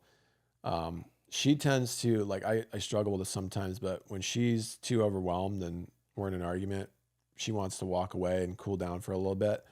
And that generally I try and respect that. Sometimes I push and want to get it resolved right away. That's my personality. But, if you need space, we try to give you space. But, typically when you start arguing, you go back and dig stuff up from the past that has nothing to do with what you're talking about, is completely irrelevant. So, because when you're in the middle of an argument, you're trying to win, and then you start taking shots at them for no reason, and it's just not constructive. So just trying to be respectful and using words like you always or you never is never good for an argument. So try to avoid those type of words. And just becoming more respectful as a husband and leader, my wife deserves that. And, I try to be aware of that. Great words to live by, dude. Thanks for talking about that. So let's kind of go back into kind of your electrical career, and then we'll kind of pinnacle up and how you turn. So, I mean, you told the story of, you started at ground zero at this company for the most part. You're digging ditches, and then you're running the service department, and I know you continue to move up the ladder. When was it that obviously we're going to talk about your mental health crisis that you had in 2019, but up until that point, you'd been with this company for a while. I mean, were you guys pretty financially stable? Yeah. Yeah. When I started, it's funny, just a thought that popped into my head. Like, money does not buy happiness. It can make things easier, but like the more money I've made in my life, the more problems I have. So, cause I'm thinking about this, like my wife was a barista at Starbucks. I was making $8 an hour. We were happy, dude. Like, so keep that in mind. Don't chase money. But yeah, kept excelling through my career, started the service department, got that up and running, started a few different divisions. At that point, I was already starting to get burnt out. I honestly loved being in the field. I liked working with my hands and building things and seeing a product from start to finish. Once I got in the office and was out, like ultimately that was always my goal. That's what I wanted. But then once I got it, I missed being out in the field. But I started making more money. There's no way I could go back in the field and make the same amount of money anymore. But I'm like, well, I was like either going to quit or start my own company. So I had a conversation at that time. My buddy's dad, my buddy, who was my best friend's dad.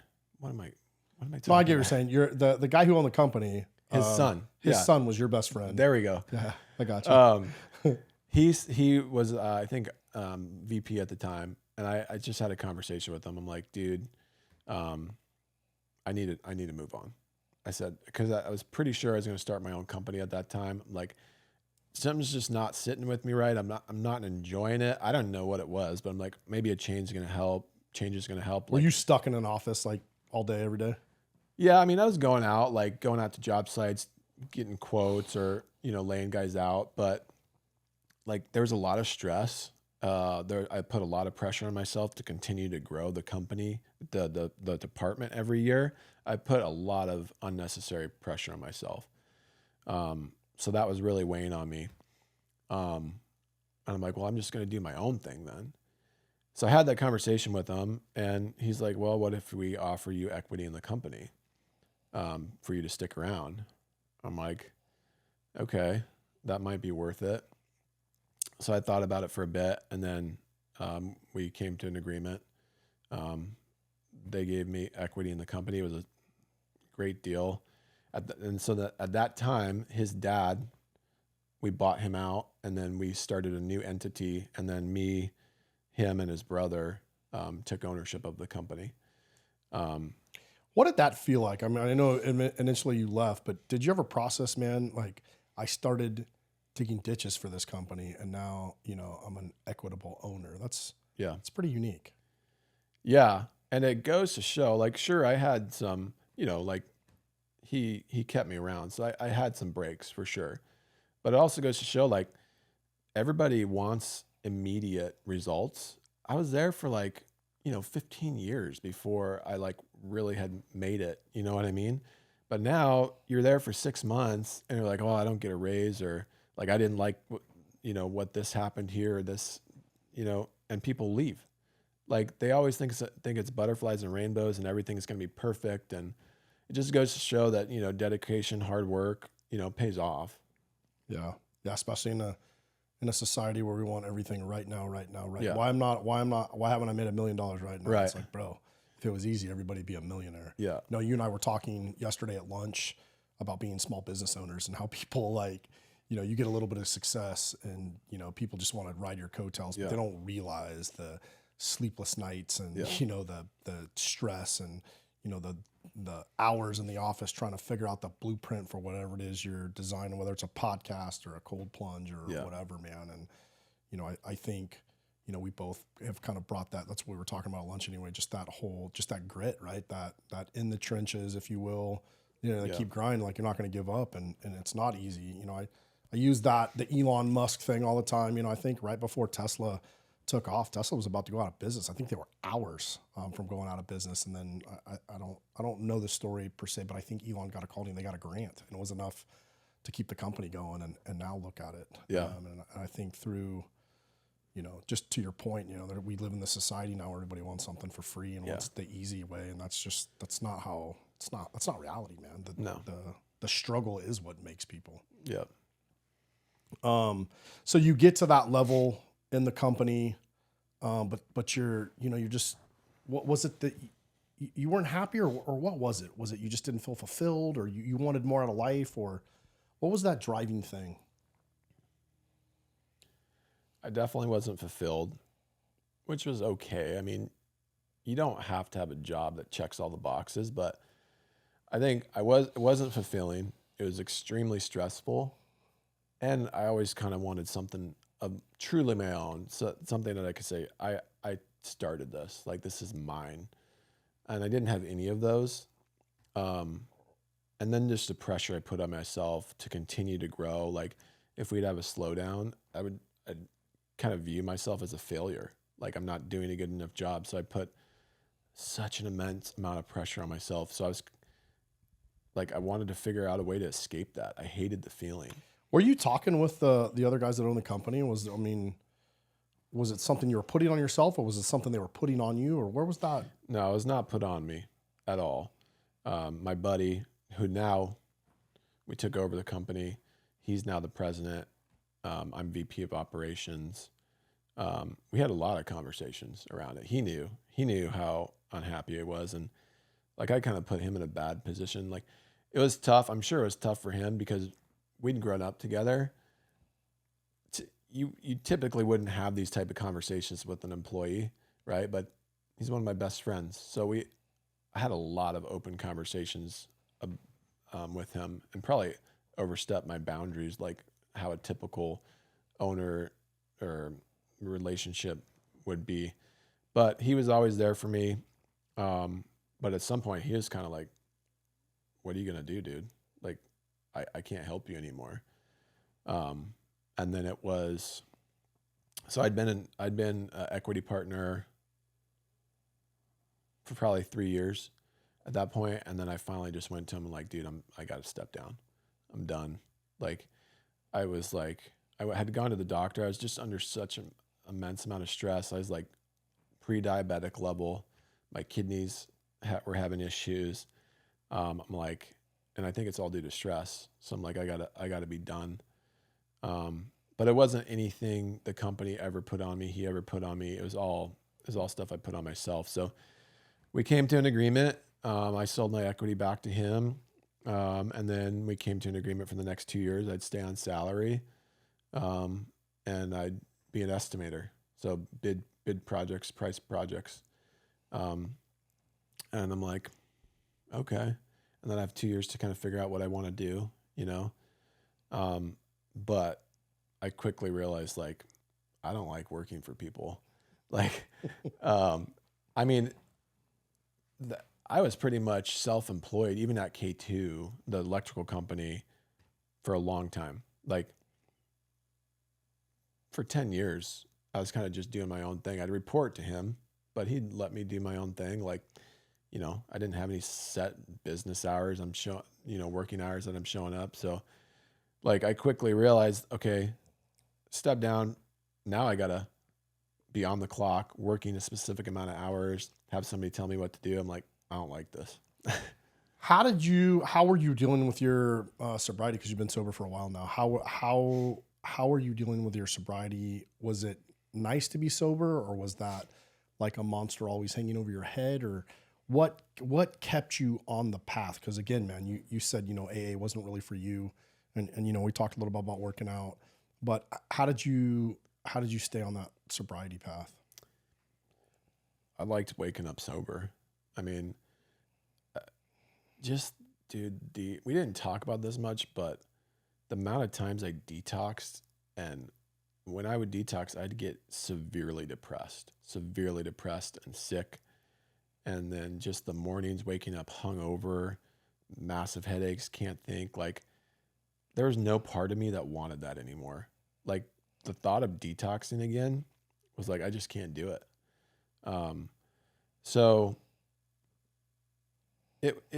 I did feel a little bit sorry for myself early on, because like, especially in the construction industry, all these guys are like blue collar guys, and like, it's rough and tough drinking, or like you're always going to these events where everybody's drinking. So I did feel a little bit sorry for myself, like, oh, poor me. I'm not able to have any fun. But that didn't last too long. And then never even was an issue for me. Does it get easier with time? I guess is my thought process and my question. I would imagine the initial, the detox is miserable. And then like, you start getting, as the days turn to weeks turn to months, does it get better? Is it something that you're always struggling with? That's a good question, man. I think the urge definitely gets better, that like initial pull, Mm-hmm. but I still have thoughts in my head. Like when I get stressed, I'm like, oh, it'd be nice to pop a painkiller right now. Like that pops in my head regularly. Now, that's just a thought. Like nothing like really pulls me to that. But I mean, dude, I know people that have been sober for 20, 30 years and then they end up going back out and they die. Like, so I don't think it's ever going to leave, you know? Yeah. But I think that raw urge and that feeling, that kind of jonesing feeling, that definitely gets easier. But I don't think it ever leaves your head, because you still remember that first time and how good it felt, you know, and how it could take away all my problems for a few hours. And I know, like, during the course of this conversation, there's been times where, like, man, I really like the way that felt.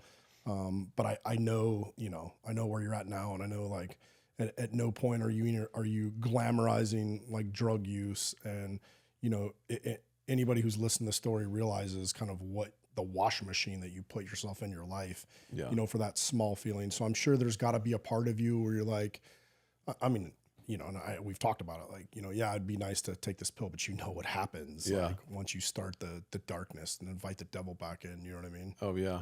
And it's so easy, because once you start, like, I have an addictive personality. I know that. So I latch onto things easy. But yeah, you know, a lot of people, you know, they've been sober for 15, 20 years and they decide to start drinking again. Oh, I can handle it. You know what I mean? Well, you can handle it for maybe a month, but next thing you know, it turns into an every night thing. And then you can't, I mean, it just spirals out of control.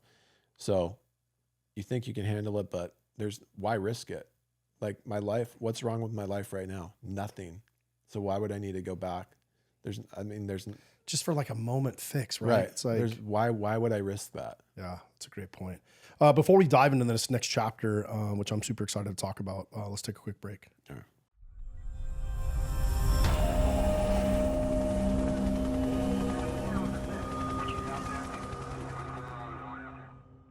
Kind of coming back from the break, man, we had some good topics off camera, but it's 2019. You've been sober for years. You're a partner in a pretty successful electrical company. You've got your family going for you. You know, by all purposes, things should be going pretty good, but they weren't. What was happening? Yeah, it's a good question. I wasn't happy. You know, I became a partner. Things didn't change. Like you know, I thought I'd be happier having kind of a piece of, you know, the company and feeling like more ownership in it. That didn't change. I mean, our marriage was good. The kids were good, but just, I think, you know, I was also dealing with stuff from when I was younger that I'd never dealt with, some underlying issues and trauma that I never dealt with. And I think that eventually kind of started to boil up. But yeah, we were getting ready. My wife and I would take like a trip every year, just the two of us with no kids. And we were getting ready to go to Ecuador for a trip. And leading up to that trip, I think one thing that just kind of just set it off was I was dealing with some really bad TMJ pain. Like I clench my teeth really bad at night. So I'm waking up with neck pain, headaches. So I went and saw this guy, gave me this, you know, like $5,000 mouth guard that's supposed to stop it all. And then he wanted to put me on like these muscle relaxers, gabapentin. Like he gave me this cocktail of stuff, which one I was hesitant about. I didn't take the muscle relaxer. I had him give me a non-narcotic, but then gabapentin, all this stuff, a steroid. And I started taking it. I'm like, are you sure this is okay to take all at the same time? He's like, oh yeah. Like this dude doesn't know. No, these doctors are crazy, in my opinion. But anyways, I started taking it. And a few days leading up to the trip, before we left, I wasn't feeling right. Like I started feeling depressed. I started getting some anxiety, and I'm like, man, I haven't felt this way in a long time. Like I used to get that, you know, coming off drugs and alcohol and stuff like that. I'm like, I don't know what's going on. I started not sleeping well. I was waking up in the middle of the night. And then we left to go on the trip. And I was sitting there waiting to get on the plane. I'm like, dude, I'm off. I feel weird. And then we got on the plane. We were flying to Florida, then Florida to Ecuador, and I had a panic attack on the plane. I don't know what caused it. I think, like I said, just a combination of this meds this guy put me on, underlying issues that I've never dealt with, just stress at work. I didn't know how to deal with any of it. And then, yeah, I'd never had a panic attack before. What does a panic attack feel like? I've heard people talk about it. I don't really know. I've never heard it articulated. To me, I think it's different for everybody, but for me, it's just this like fear, like this just insane fear, but I don't know what I was afraid of. Like this just fear that I had. And then I was just really emotional, but just panic and fear that I couldn't explain. I didn't have anything in particular I was scared of, but I just felt like something bad was happening and I didn't know what was happening. And I was really emotional. I literally cried the entire flight from Phoenix to Florida. Is that way out of your norm? Yeah. I mean, I never cry.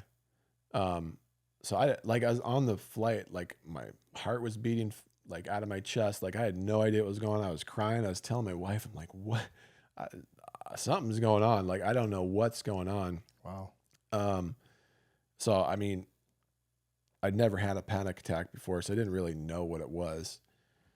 I'm like, all right, well, we got off the plane, got to Florida. We ended up missing our flight to Ecuador. So then we had to get on a later flight. So then we didn't get into Ecuador till like 1 a.m. So I'm like, well, I just need a good night's sleep and I'll be good. Like everything will reset. I'll get back to normal. We got to the hotel. I couldn't sleep that night. So then we got up the next day to go to the Amazon, and we took this little puddle jumper plane. Then we took this 4-hour boat ride, then a canoe ride, then a hike. And then we're in the middle of the Amazon jungle. Good and Lord.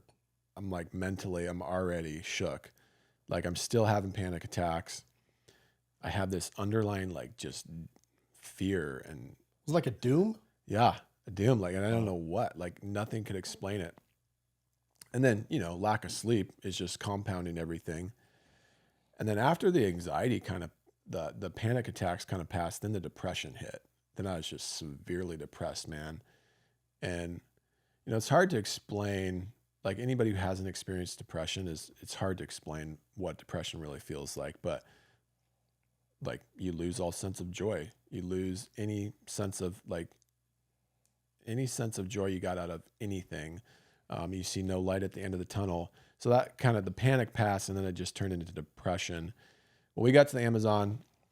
We're in the middle of this Amazon rainforest in an eco lodge. And when I'm talking eco lodge, like, mesh sides to the hut you're staying in, no AC, stuff like that. So like I'm trying to sleep and all I hear is freaking bugs and animals all night long. Barely got any sleep, but I couldn't leave because we were like stuck. Like we were remote. So they're like, there's nothing we can do until they come back and pick us up, which was going to be like in 4 days. I couldn't even get sleeping pills. Like we were so remote. Like I couldn't even get earplugs. I'm like, do you guys have earplugs here? No, they didn't have anything. I remember they had this doctor that did show up. He rose up on this canoe, dude, and this indigenous doctor, and he had a blood pressure pill, and he gave it to me. He said it'll work. And actually that night I did sleep. I got some sleep that night. So I woke up that morning feeling a little bit better. That was the day we were going back to the city, and then we were supposed to go to another place in Ecuador. But then, oh dude, the boat, we lost one of the engines in the boat. So it took twice as long to get back to town.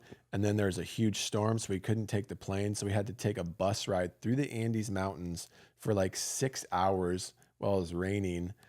Like in the rain, like we think this guy's flying through the Andes Mountains, dude. So my anxiety just skyrocketed, which isn't normal for me, but I was already so fragile. Like it just set me off on a whole nother path. We were supposed to go to this place called Mashpee Lodge. And at the time, my wife was a travel agent. So we were getting all these awesome deals on these places. Mashpee Lodge was like one of the top 10 National Geographic spots to go to. But it's a bummer we didn't make it because I'm like, I got to go home. I can't do it. But so we cut our trip short, went home. I'm like, I'll just get home and I'll be good. Like I'll just reset, just get back to normal things again. And that was just far from what happened. Like I got home, couldn't sleep. And just night after night after night of barely getting any sleep, and just the depression and insomnia and just the anxiety after the nights of not being able to sleep was just so bad. And I couldn't figure it out. After a few months, I decided I was so jaded against medication from what that guy did to me, because I kind of blamed him. I was like, I'm never touching medication again. When you say guy, which guy are you referring to? The TMJ guy that put me on like the gabapentin, the non-narcotic muscle relaxer, all that. And I hadn't been on an antidepressant in years, a long time. But I'm like, I got to do something. Like I'm almost non-functional at this point. So, they started, the problem is like, the doctors don't know what's going to work for you. There's so many different, giving you meds, man. And yeah, you're a guinea pig. And, the first like 2 or 3 medications they put me on made it worse. Like I remember I think they put me on Lexapro for a while, and I just could feel like this electric shock running through my body, dude. I remember trying to lay in bed 2 a.m, just feeling this surge run through my body, and it made a lot of things worse. And I don't even know if I told you about this, but I ended up going to a psych ward, because I had been up for a few days. They put me on this new medication. Nothing was working. And I got up that morning and I'm like, I never was going to act anything out, but there's definitely suicidal ideations. Like I could see myself ending it. Like, and that's the number one side effect. I mean, if you read the label for any of those SSRIs, suicidal ideation is part of all of them. Yeah. So it's wild. It's not shocking to me, but yeah. So, I'm just like, I'm sitting there, like imagining how it could happen, right? And it scared me. Would I ever do it? No, there's no way I would. But just the thought of like, yeah, this is how I could do it. And it ended all. And it would take away all this pain that I've been dealing with. Like it seemed like a good option. You know what I mean? Mm-hmm. So I told my wife about it. She called a couple people, and this one person recommended this. Dude, it was straight up psych ward, man. But she painted it as this rosy picture of like, oh, they're going to be there to help you. It's a great place to go and recover. Just put this jacket on real quick. Yeah. Yeah. And we're like, okay, yeah, maybe that's where I need to go. Just get some help, right? So they bring you in and they do your intake. And if you admit that you thought about suicide, you're locked up. They will not let you leave. By law, they can keep you. I didn't know that, dude. That was not, I still regret it to this day. I wish I wouldn't have said it, because that was not the place for me to be. It was straight up psych ward. People in there were not healthy people, and it scared the crap out of me. How long were you stuck there? 5 days. Like in a padded room type thing? No, it was like, it was a facility. You shared a room with people, but you were locked in. Like you had to go through multiple doors to get out. You couldn't go outside. You weren't allowed to have any like shoelaces or anything, any personal belongings, anything like that. And then they just pumped you full of medication. Like that's all they did. They didn't help you. I'm trying to tell them like, this is not where I should be. Like I need to be home. I don't want to take any more medication. And they're trying to tell me, well, you wanted to kill yourself, so we need to get you better before you can. Yeah, so let me give you more medication. Yeah. So I just played along. Like I was sitting there laying in bed. I'm like, I'm about to lose my mind. Like I'm about to go crazy. Like, I'm like, if I do that, they're going to keep you here even longer. So I just played along, played nice. But I mean, man, the people that I was in there with, and I'm like, this is not who I am.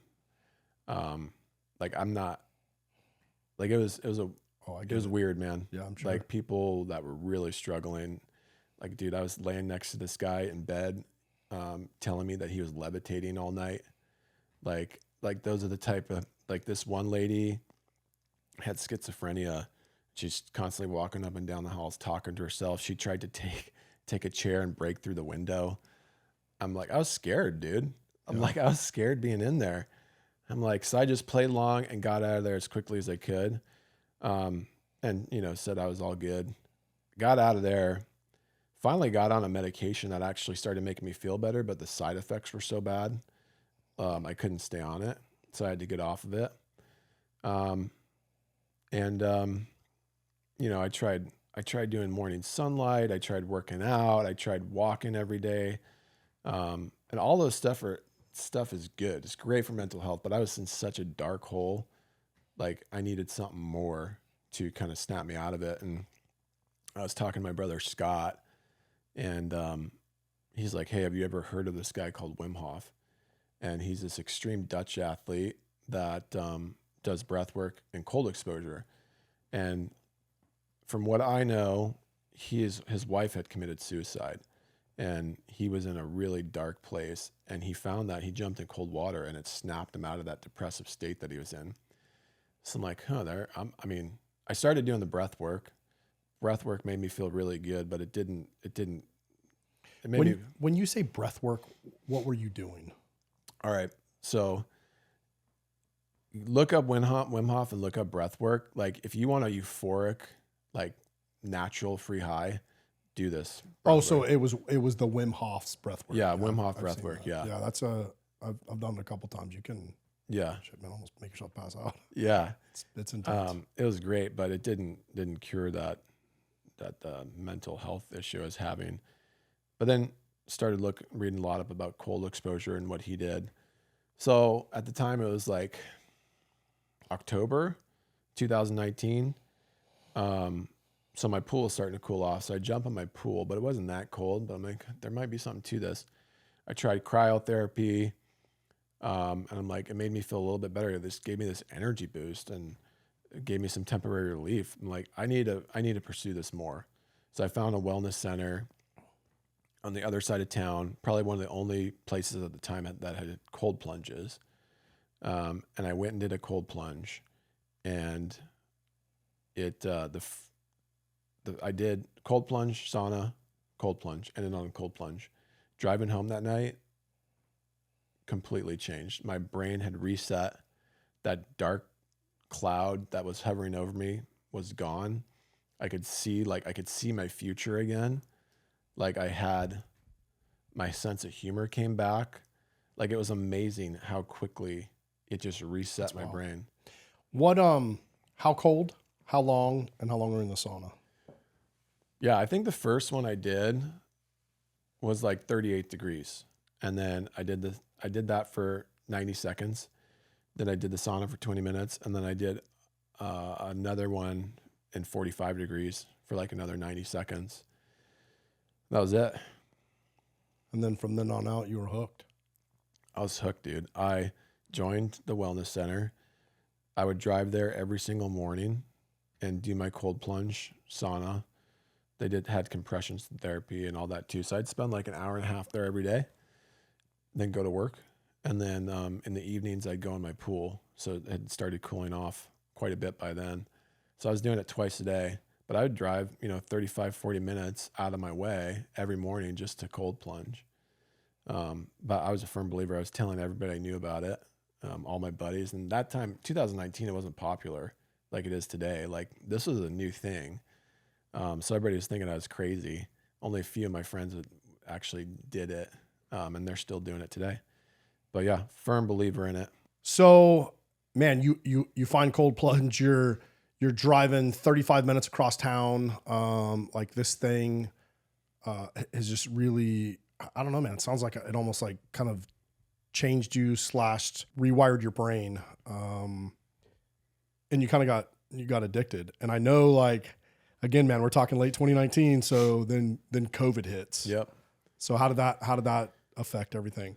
Yeah. So I'd been doing it for like 6 months. Now we're going into 2020. Around March, COVID starts becoming a thing, and I started seeing the writing on the wall. I started seeing business shut down. Arizona wasn't bad, but I knew something was going to happen. I'm like, dude, they're going to shut this wellness center down. So I'm like, I need to figure out how to get a cold plunge at home because March, pool's starting to warm up, so I don't have cold water there anymore. It's like, what do I do to get this at my house? So I started researching. I found this Facebook forum group called Chest Freezer Cold Plunge. This guy, John Richter, runs it. I'm still friends with him today. He's a great guy. But he wrote a book on how to convert a chest freezer. So I bought it and just followed it step by step. And literally the day the wellness center shut down, I finished my chest freezer. Oh, nice. Yeah. So then I was able to have a chest freezer at home. And I used that. Oh, dude, it was a lifesaver. Walk me through building your first chest freezer cold plunge. Yeah. I used to see those. I think a buddy of mine did it, but I mean, obviously you have a background in being able to do electrical work, but I was always scared to death. Like, I'm gonna build this thing and then like electrocute myself. Yeah. I mean, that is the thing about those chest freezers. You have to unplug them. Like, not saying you're going to get electrocuted if you don't unplug it, but like everything's internal. Like if you have a current bleed, it's going into the water and you could electrocute yourself. So while they're a good option, like if you forget to unplug it, you're risking electrical shock. But it was fun. I liked it because I love working with my hands.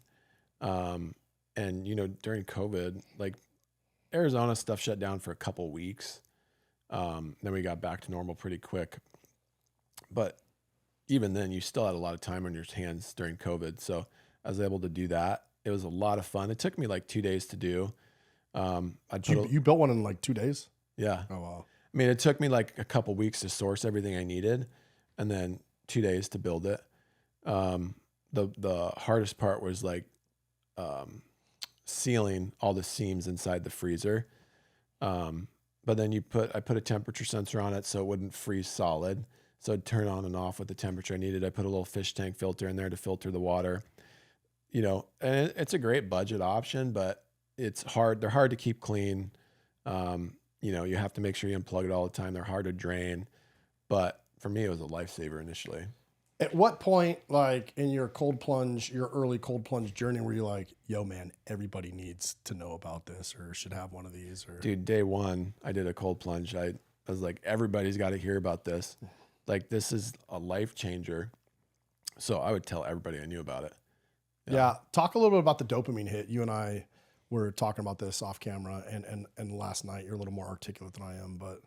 Yeah. So, I'm not a scientist. But yeah, we're not doctors too, by the way. So yeah, but what I will say from what I know, and then just from my personal experience, when you get in cold water, you create this fight or flight response, and if you're able to overcome that flight, you're creating these new neural pathways in your brain, essentially healing your brain, rewiring your brain.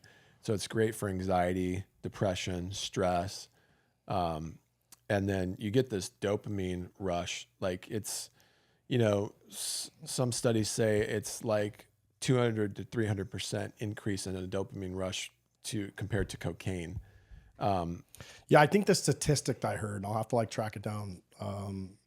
So don't kill me, internet, if I get this wrong, but I think like one line of cocaine, dumps dopamine for like 30 minutes, 90 seconds in cold water. I think it's below 40 degrees.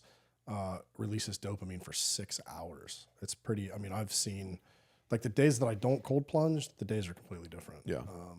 And I do fight my brain every time I get in that cold water. Oh yeah. But that whole fight or flight thing, like to your point, it's a real, I did a little bit of research kind of last night, just looking some stuff up about cold plunge. And some of the benefits are, mental health and brain effects, inflammation and recovery, cardiovascular and circulation benefits, immune system effects, energy and metabolism, improved sleep quality, improved pain and from chronic conditions.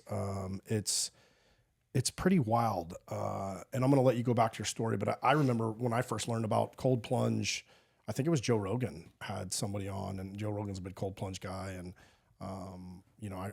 I got my first cold plunge. I think it was 2018. I'd had some medical issues, and to your point, I got in the first, I'm like, oh, this sucks. And then I did the second time, I'm like, good God, like what is this? You know what I mean? Like, what is this feeling?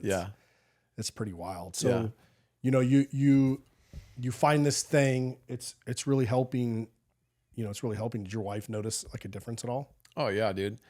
Like it was a total game changer. Like she noticed it immediately that day when I came home. Like, I mean, I was in such a bad spot, dude. Like I was a shell of myself. So yeah, she noticed it immediately. So she's, she'll say to this day that it changed her husband, That's powerful. So you build your first one. And did you keep it or did you sell it or? Today it's sitting in our garage as a freezer again. So we converted it back to a freezer. But I did put one, we had a gym at our office, at the electrical company I was at. So I put one in there. That's still there to this day, dude. Like I built that one in 2020. So, almost going on 6 years now. Still works? Yeah, it still works. Do they use it there? I don't think anybody uses it anymore. Cause now all my buddies, like they have my Desert Plunge at home. So they don't use the one at the office anymore. But yeah, it's still up there. So yeah, I did a couple chest freezers, but it was always in my mind, like, dude, like people need these. I need to find a more affordable way. Like, and I'm like, I don't think people are going to want to buy chest freezers. So like, how can I make a business out of this? Make something that's a little bit more aesthetically pleasing that they'd be able to put in their gym or in their back patio or in a garage or something like that. So then I started doing a ton of research, dude. And I came up, I thought of the acrylic bathtub, but they're pretty tiny. So then I came up with the stock tank, and I made probably like 5 or 6 stock tanks. I started with my very first one. My buddy still has it, and someday I want that back from him.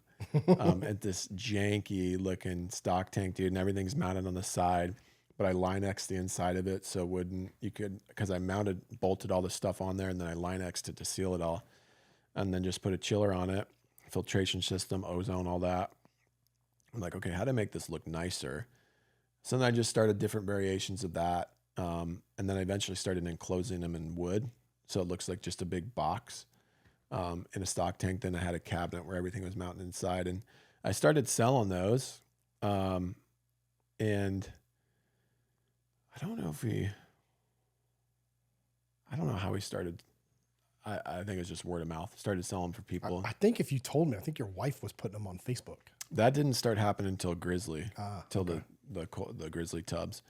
But yeah, and then leading into that, a friend that I went to high school with, like, he was interested in the cold plunge, but I don't know. I was selling them for $4,000. He's like, well, hey, I got this Grizzly cooler. I've been filling it up with ice. What if you turn that into a cold plunge for me? I'm like, no, dude, I do stock tanks. I don't want to do that. But I eventually said, all right, I'll do it for you. And that's where it all started, dude.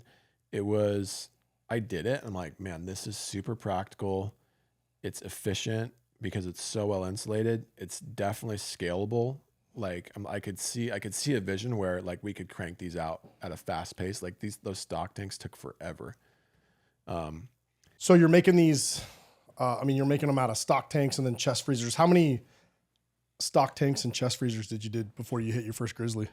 Yeah, I think I did two chest freezers and then, 6 or 8 stock tanks. And you're building these for other people. They ask you and then build them. And yeah.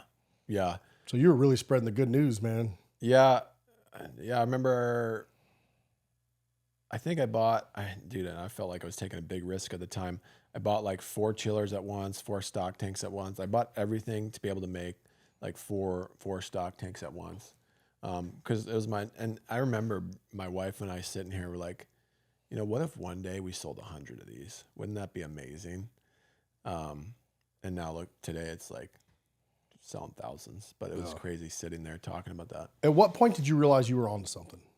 When I did that Grizzly conversion. So talk to me a little bit about that Grizzly conversion and Oh yeah. So yeah, how that started. I had a friend that I went to high school with, and he was interested in the cold plunge, but it was a little bit more expensive. I was like selling them for like $4 or $5 grand. He's like, it's a little steep. He's like, what? But I have this grizzly tub, this ice chest. I never even heard of grizzly at that time, but he's like, it can fit a human in it. And I'm like, I'm putting ice in there. He's like, do you think you could convert that to a cold plunge for me? And my initial reaction was like, no, dude, I'm not doing that. That's not what I do. But I eventually said yeah. So I took his grizzly cooler, brought it to my house, and then retrofitted it and put a chiller, filtration system, ozone, all that on it. And like I got done with it. I'm like, dude, this is genius. Like this is scalable. It's efficient because it's so well insulated. You can put a smaller chiller on it and it's scalable. Like I could see the vision where we could crank these out efficiently and fast. Stock tanks took forever. They took a couple days to make one of them. It was really tedious.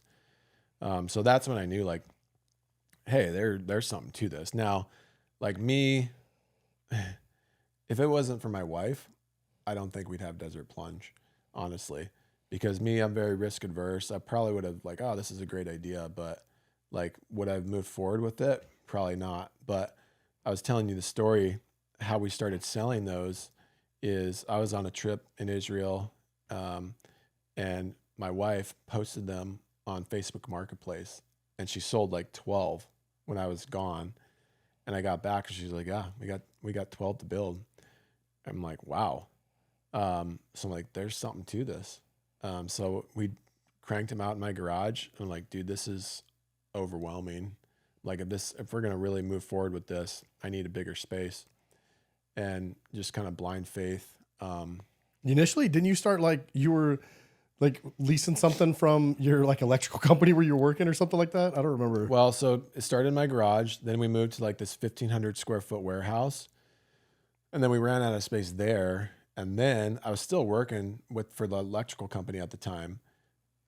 I talked to my buddy and like, hey dude, I need more space. And these warehouses are open. So I talked him into letting me move Desert Plunge into the electrical company's warehouse. So that was like 2,500 square foot or 2,900 square foot roughly. So I'm working for the electrical company, but then I've got guys working in the shop downstairs running Desert Plunge. And that was hard to keep Desert Plunge and K2 separate at that time, but Your wife had like a sales background. Talk about how she kind of really helped shaped. yeah, she killed it, man. Cause initially like we did that conversion and we're like, dude, we got to get a hold of Grizzly. Like this is a path. So she called him cause she's just, she's just that type of person. She's great with people, good at building relationships. She called him and they're like, well, we already got another company that's doing this. We're going to go exclusive. So there was another company, I'm not going to say their name, that kind of started maybe just a little bit before us. And they're doing the exact same thing we're doing. And they're like, we're going to go exclusive with them. And my wife would not take no for an answer. She's like, you're going to regret that if you do it. She's like, just give us a shot. We're going to kill it. Do not go exclusive with this other company. And they finally agreed.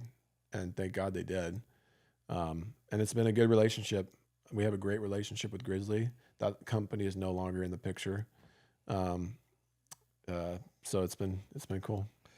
What, this is the part where I get to brag a little bit about on your cooler, because this is kind of how I found you. And I know initially I told you, I was like, I don't want to offend you, dude, but I really like it because the design's simple. And you're like, no, that's why I prided myself. So kind of, the backstory of, and I normally don't interject too much in my podcast, but I think it's important for the guests. I've been using a cold plunge since I think late 2018, and I had a plunge, and that's the name of the company. And when I got my first one, they hadn't even gone to Shark Tank. And so like, I think they're on their 5th design from when I got my initial one, and it was super complicated.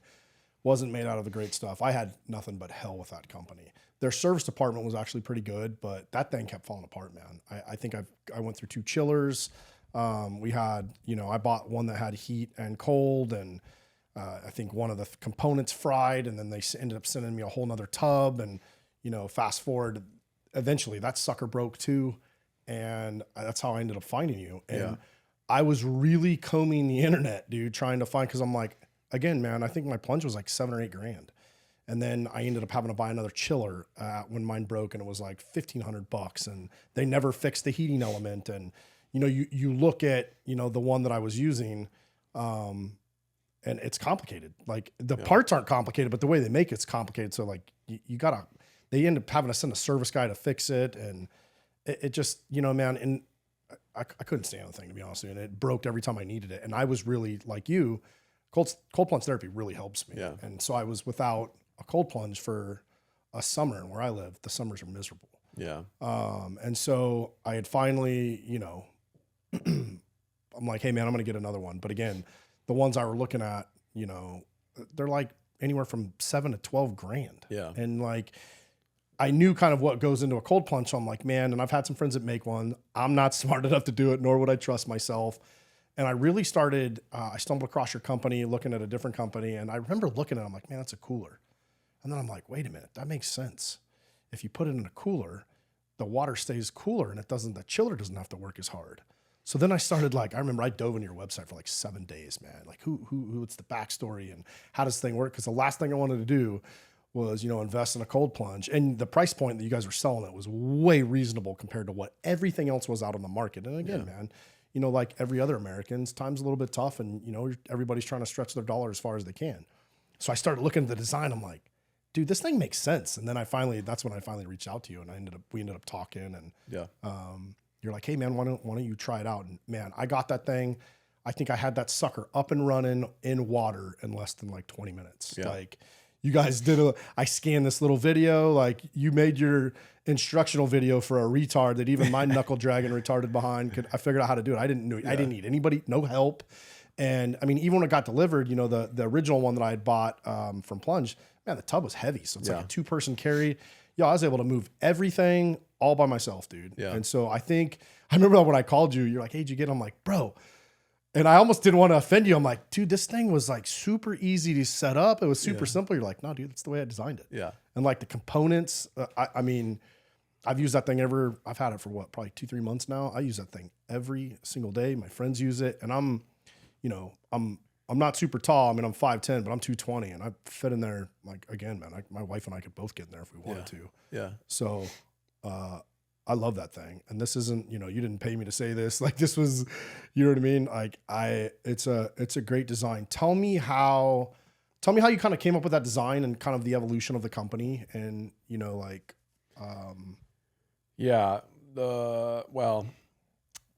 we came up with the design because I wanted to start shipping nationwide. And I'm like, I can't ship this stuff all mounted on the tub. Like, so how do we make it where we can put everything inside the tub, and then they unpack it, they put it together. So we just kept getting better and better at figuring out, okay, how can we almost make it like an IKEA kit where you just unpack it, build it, and you're up and running. And I mean, it's way simpler than building a piece of furniture. I'll tell you that. Oh yeah, dude. 100%. Yeah. But that's how that's how my brain kind of thought about it. And we intentionally, and I'm glad you brought it up. Like, we intentionally keep it as simple as possible. And as well, like, I don't want to make this I don't want all these parts and pieces to be proprietary to us. Like, if something does break, I mean, it's a mechanical piece of equipment, like stuff breaks from time to time. Like, hey, I mean, some of the stuff you can go find online and go pick it up and replace it if you need to. And every part and piece is designed where it's a quick and easy, just unscrew up a couple connections and replace it. Like, there's nothing complicated about this. Yeah, and I can attest to that too, because the Plunge I had, man, they glued everything. So it's like, dude, good luck on trying to figure it out. You're going to have to cut pipes and re-glue them back together. I mean, it was like a Frankenstein, sprinkler system kit. And then yours is like, literally, man, you can unscrew one thing, because as soon as I got it, I looked, I'm like, all right, man, what's going to break on this thing? And is it going to be? And I'm like, man, I remember just looking at this thing like, this guy put a lot of like effort and thought process into, And it was evident from the moment I opened that box, man. Even the way you guys wrapped it and shipped it, it was just really cool. Yeah. Yeah. And a lot of that came from, okay, how do we continue to expand and ship nationwide? And we needed to be able to do that because all I saw was damaged tubs in my head if we mounted all that stuff on the back and tried to ship it. So, but yeah, I mean, we intentionally, like, we don't use these all-in-one chillers because we found those have had a lot of problems. I mean, the pump, the filter, the ozone, everything's inside the chiller. So if one of those components go bad, you're sending the entire chiller back and then you're down. Now, not to say we'll never have an all-in-one chiller, that's something we're potentially working on. But I want to make sure if I do it right. But like, all these chillers have Wi-Fi and all these bells and whistles, heating. Like, to me, it's completely unnecessary, and it's just more stuff that breaks. And it's something you got to pass the cost on somewhere too. Yeah, right, exactly. So everything just starts becoming more expensive. People ask us all the time too, like, hey, are you ever going to come out with a heating option? I'm like, no. I want to just give people cold water. Like, go get in the bathtub or the shower or get a jacuzzi if you want a spa. Yeah, great point. You know what I mean? So, but yeah, we've always intentionally kept it as simple as possible. And I'm glad you've recognized that because that's exactly what we're going for. Well, one of the things I really looked at, right, because I wanted to give an honest feedback. That's just who I am. I'm not going to say, hey, dude, Matt built the greatest, cold plunge and thing falls apart in a week. And then, of course, my name's on it as well. But I remember, I started running that thing. I wanted to figure out how often the chiller turned on, and it was kind of warm when we first got it. But I noticed, man, like that chiller wasn't, obviously the water pump stays, but I noticed the chiller wasn't coming on after that initial day when we got the water cold, because that Grizzly cooler, I mean, it's a well-made cooler, and it's a straight up cooler that's been outfitted. Yeah. So, and I noticed, man, that the chiller just wasn't have to run that much because the water was staying cooled unless I opened it and got in it. Yeah. I mean, it seals up just like a cooler would. Yeah. But man, I love the design. It's simple, but it's super efficient. I had my buddy in it. He's 6'5", got in it, no problem, man. So it's, it looks like it's, built to last, Yeah. we'll see. I'm definitely gonna put the screws to that thing for the next year. And, but I think you and I were talking yesterday, like have you had tons of like recall issues or? No, I mean, just your standard typical equipment failures that just happen from time to time. The chillers have been very reliable for us. Like if we do have failures, it's typically like right out of box failures. We don't typically see, oh, my chiller runs for 6 months, then dies. Like that rarely ever happens. We've got a lot of customers going on 3 years now with the same chiller. We had a little bit of an issue there where we had pumps leaking, but not an alarming rate, but something that, happened more than I wanted. So we addressed that. I think we re-innovated how we hook the pumps up. And but the key to that is though, like if you do ever have a problem, like we're literally shipping you something in, 1 to 3 business days and you're back up and running. And the nice thing about it is too, like, hey, your pump fails, shut it down, keep it closed. The water's going to stay cold, like, and you can continue to use your cold plunge. But yeah, no, that's what I'm really proud of is like our failure rate is very, very low. And that's mainly because we've kept it simple. Yeah, no, I think it's awesome. At what point did you realize, hey man, we're doing this full time. I'm going to walk away from the electrical company. What was that decision point? Because I also think it's great for people to hear, the small business side. I know there's a lot of guys that listen out there that may have some business ideas, and you're just like, you've got this idea, but you're paralyzed, right? Like that decision point of I have the steady income versus the risk, but sometimes there's a reward to that risk. Yeah, that was a hard decision. I didn't necessarily make that myself. I kind of got forced into it. So I was still working for the electrical company as an estimator, but then running Desert Plunge at the same time. Desert Plunge was starting to pick up, and they could all see it because they're walking by the warehouse and see how busy we're at. You got dudes going to town in there. Yeah. And, they could see I was totally not invested in the electrical company anymore. Like I was solely invested in Desert Plunge and making sure I was getting that up and off the ground. And finally, the guy he was the head estimator, I'd known him I'd been working with him for like 18, 19 years. He's like, dude, you got to make a choice, man. Like, you either got to stick with us or, you know, go full time with Desert Plunge. He's like, I'm not getting anything out of you. And like, I sat there, I'm like, yeah, dude, you're right. Like, I felt bad because I'm not. And you've known these people Yeah. too, man. So it's like, Yeah. So I was like, all right. did your wife, did she continue working or did she quit full time to help you as well? She worked for like the first 6 to 8 months. She was a travel agent. So we had a little bit of income coming in there. She came on, she stopped about 6 to 8 months in, and then she kind of focused solely on Desert Plunge for a bit, doing our marketing and social media.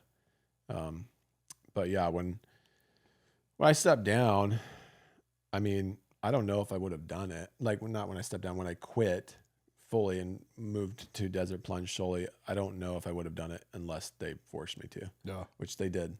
So Looking back now, how did that like push of, you know, kind of getting out of your comfort zone? Like, how did that help you?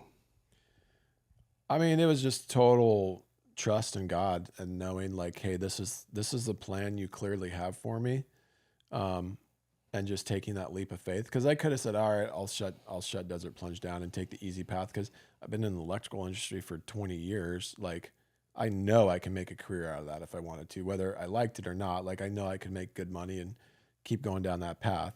I didn't know if Desert Plunge was really going to be successful. I hadn't even really taken any money out of the company at that point, you know? So, you know, we had a nest egg from the equity buyout, right? So that made it a little bit easier, but like, just not knowing the future, and just trusting God, like, hey, I got you. Like, this is what I really felt him calling me to do.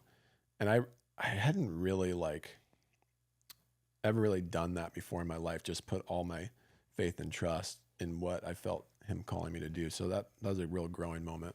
Did that take some of the stress away off of you, dude? I've had to do that in my own life, and I have found that like being able to just, you know, really, and it sounds kind of cliche, overly churchy sometimes, like, oh, I just put my faith, but man, there really is something to me for that personally, and I just want to know kind of it, you know, did that help you, you know, relieve some of the late night stress or? Yeah, a little bit. I think it helps a little bit more today than it did initially. Sure. Like today, like this time of year, we slow down every year because it's cold outside. People spend all their money for Black Friday. We slow down, and my brain goes to these places like, oh, you're done. Like, nobody wants cold plunges anymore. Like, you're going out of business. And I'm like, you know what? Okay, even if that's true, which it's not, like, this is what God has called me to do. He's never failed me. Like, throughout my whole life, I've gone through some very, you know, deep valleys, but I always came out on top. And so that's where I sit back and be like, hey, you know what? God has a plan for you. Maybe it's not Desert Plunge for the next 10 years, but he has a plan. So don't stress about it. Like, and that's easy to say, but that's kind of how I have to sit back and think of things now today, and just put my trust in that. Oh, I love that, dude. Yeah, I think there is this thing where we get so fixated on the future and what's, Yeah. you know, 2 to 5 years out, and you miss what's going on right in front of you, Yeah. the day to day, you know, time, you know, and it really is, as a small business owner, you can really get wrapped up in the day to day too, man. And then, you know, miss time with your kids and your Yeah. spouse. And, you know, half the time you're worrying about stuff that you got no control over anyway. Yeah. And so it's good to hear another small business owner talking about, you know, faith and how that plays a role in your business. One of the questions I wanted to ask you too, because your price point is extremely competitive for the market itself. How are you able to keep your price point so competitive? And by competitive, I mean a lot cheaper than, you know, the other brands in your industry. Yeah. Well, I try not to be greedy. I also know how to run a business. I think I got a lot of experience from the electrical company. I understand, you know, P&Ls. I understand my costs. I don't think a lot of companies do, honestly. And they just oh, the more money I throw into marketing, the more return I'm going to get. And most companies honestly don't even know how much money they're making, to be honest. They don't keep track of their books correctly. So one, I try not to be greedy. I don't put a 10x markup on these things and, sell them for 50% off like a lot of these companies do. Because I think a lot of what's happening today is, well, it's all drop ship from China. These companies that are starting probably have never even touched their product. It's sitting in a third-party warehouse somewhere. Someone places an order and ships out. But they have, 5 to 10x markup on it. So they can do that. But yeah. And then we just try and keep it simple. Like I don't overcomplicate it. Like we could come out with like some high-end model for 10 grand if we want, but I'm like, why? People just want cold water. You know what I mean? That's like, they don't need it to like do something special. It just needs to make cold water. But I really, really keep track of my costs. I really understand what we're spending and I understand what you have to make. And that's how I'm able to stay on top of it. What's kind of your philosophy on customer service? Yeah. So that is my number one priority. Like, and sometimes it's to a fault. Like, especially if you ever get me on the phone, you'll probably end up getting something for free. So like, so they don't let you answer the phones. They don't let me answer the phones anymore. But coming from that background of the service department I started, like that was all customer service based. So I had that background, but I think, companies today, like half the time you can't even call them and get on the phone with a real human anymore. And people really appreciate that when they can call and talk to a live person, because somebody's going to drop $3,500. Like that's a lot of money for people. And they want to be reassured that this is a real company. They can call and get customer support if they need. If anything breaks, we're going to be here for you. Yeah, I called a competitor to try to get my cold plunge fix, and I ended up talking to a chick in the Philippines that didn't know anything about cold plunges. Yeah, exactly. Super frustrating. Yeah. So that's what I stress to my team. Like customer service is our number one priority. I'd like to say we put profits, we could put customers over profits. Because I want to, at the end of the day, like number one, the reason why I started this company was because it changed my life and I know how it can change other people's lives. So the last thing I want to do is somebody spend $3,500 and they're not happy with a product, so. Tell me about your chiller. Why does it cycle on and off instead of running constantly? I know the answer, but I think it's important for you to explain. I mean, it works kind of like an AC unit. So say you want to set it to 45 degrees, it's going to cool the water to 45 degrees. And then it's set at a 2-degree temperature differential. So once it cools it to 45, the chiller is going to shut off and then it's going to warm back up 2 degrees and then it's going to kick back on. So it'll cycle on and off like that. The reason there's a 2-degree temperature differential is because if there wasn't, that chiller would just be turning on and off constantly and it'd eventually ruin it. So, but once you do your initial fill up, whatever your hose water is and the ambient temperature, it'll take, it could take 24 hours to cool it all the way down. But once it's at that temperature you want, it stays within that 2 degrees, no problem. What's been one of your biggest challenges running a small business? Biggest challenge, inventory, keeping up with inventory, making sure we're getting it all flowing in timely, and just tracking our inventory system. That's been one of our biggest challenges. And I'd say just dealing with an end users too, the customer, direct to consumer. That's hard. That is always one of the hardest challenges when you're dealing with somebody that's spending this type of money. I mean, they're deeply invested in it. So for me personally, that's one of my hardest challenges because I'm so invested in it, and it's like a gut punch just if something ever happens to somebody's plunge. And so I've had to kind of separate myself from that because I get way too invested. It drains me, man. So I've had to separate myself from that part of the business. That was one of the hardest things for a while. Like, oh, this part's leaking, or, oh, my chiller just died.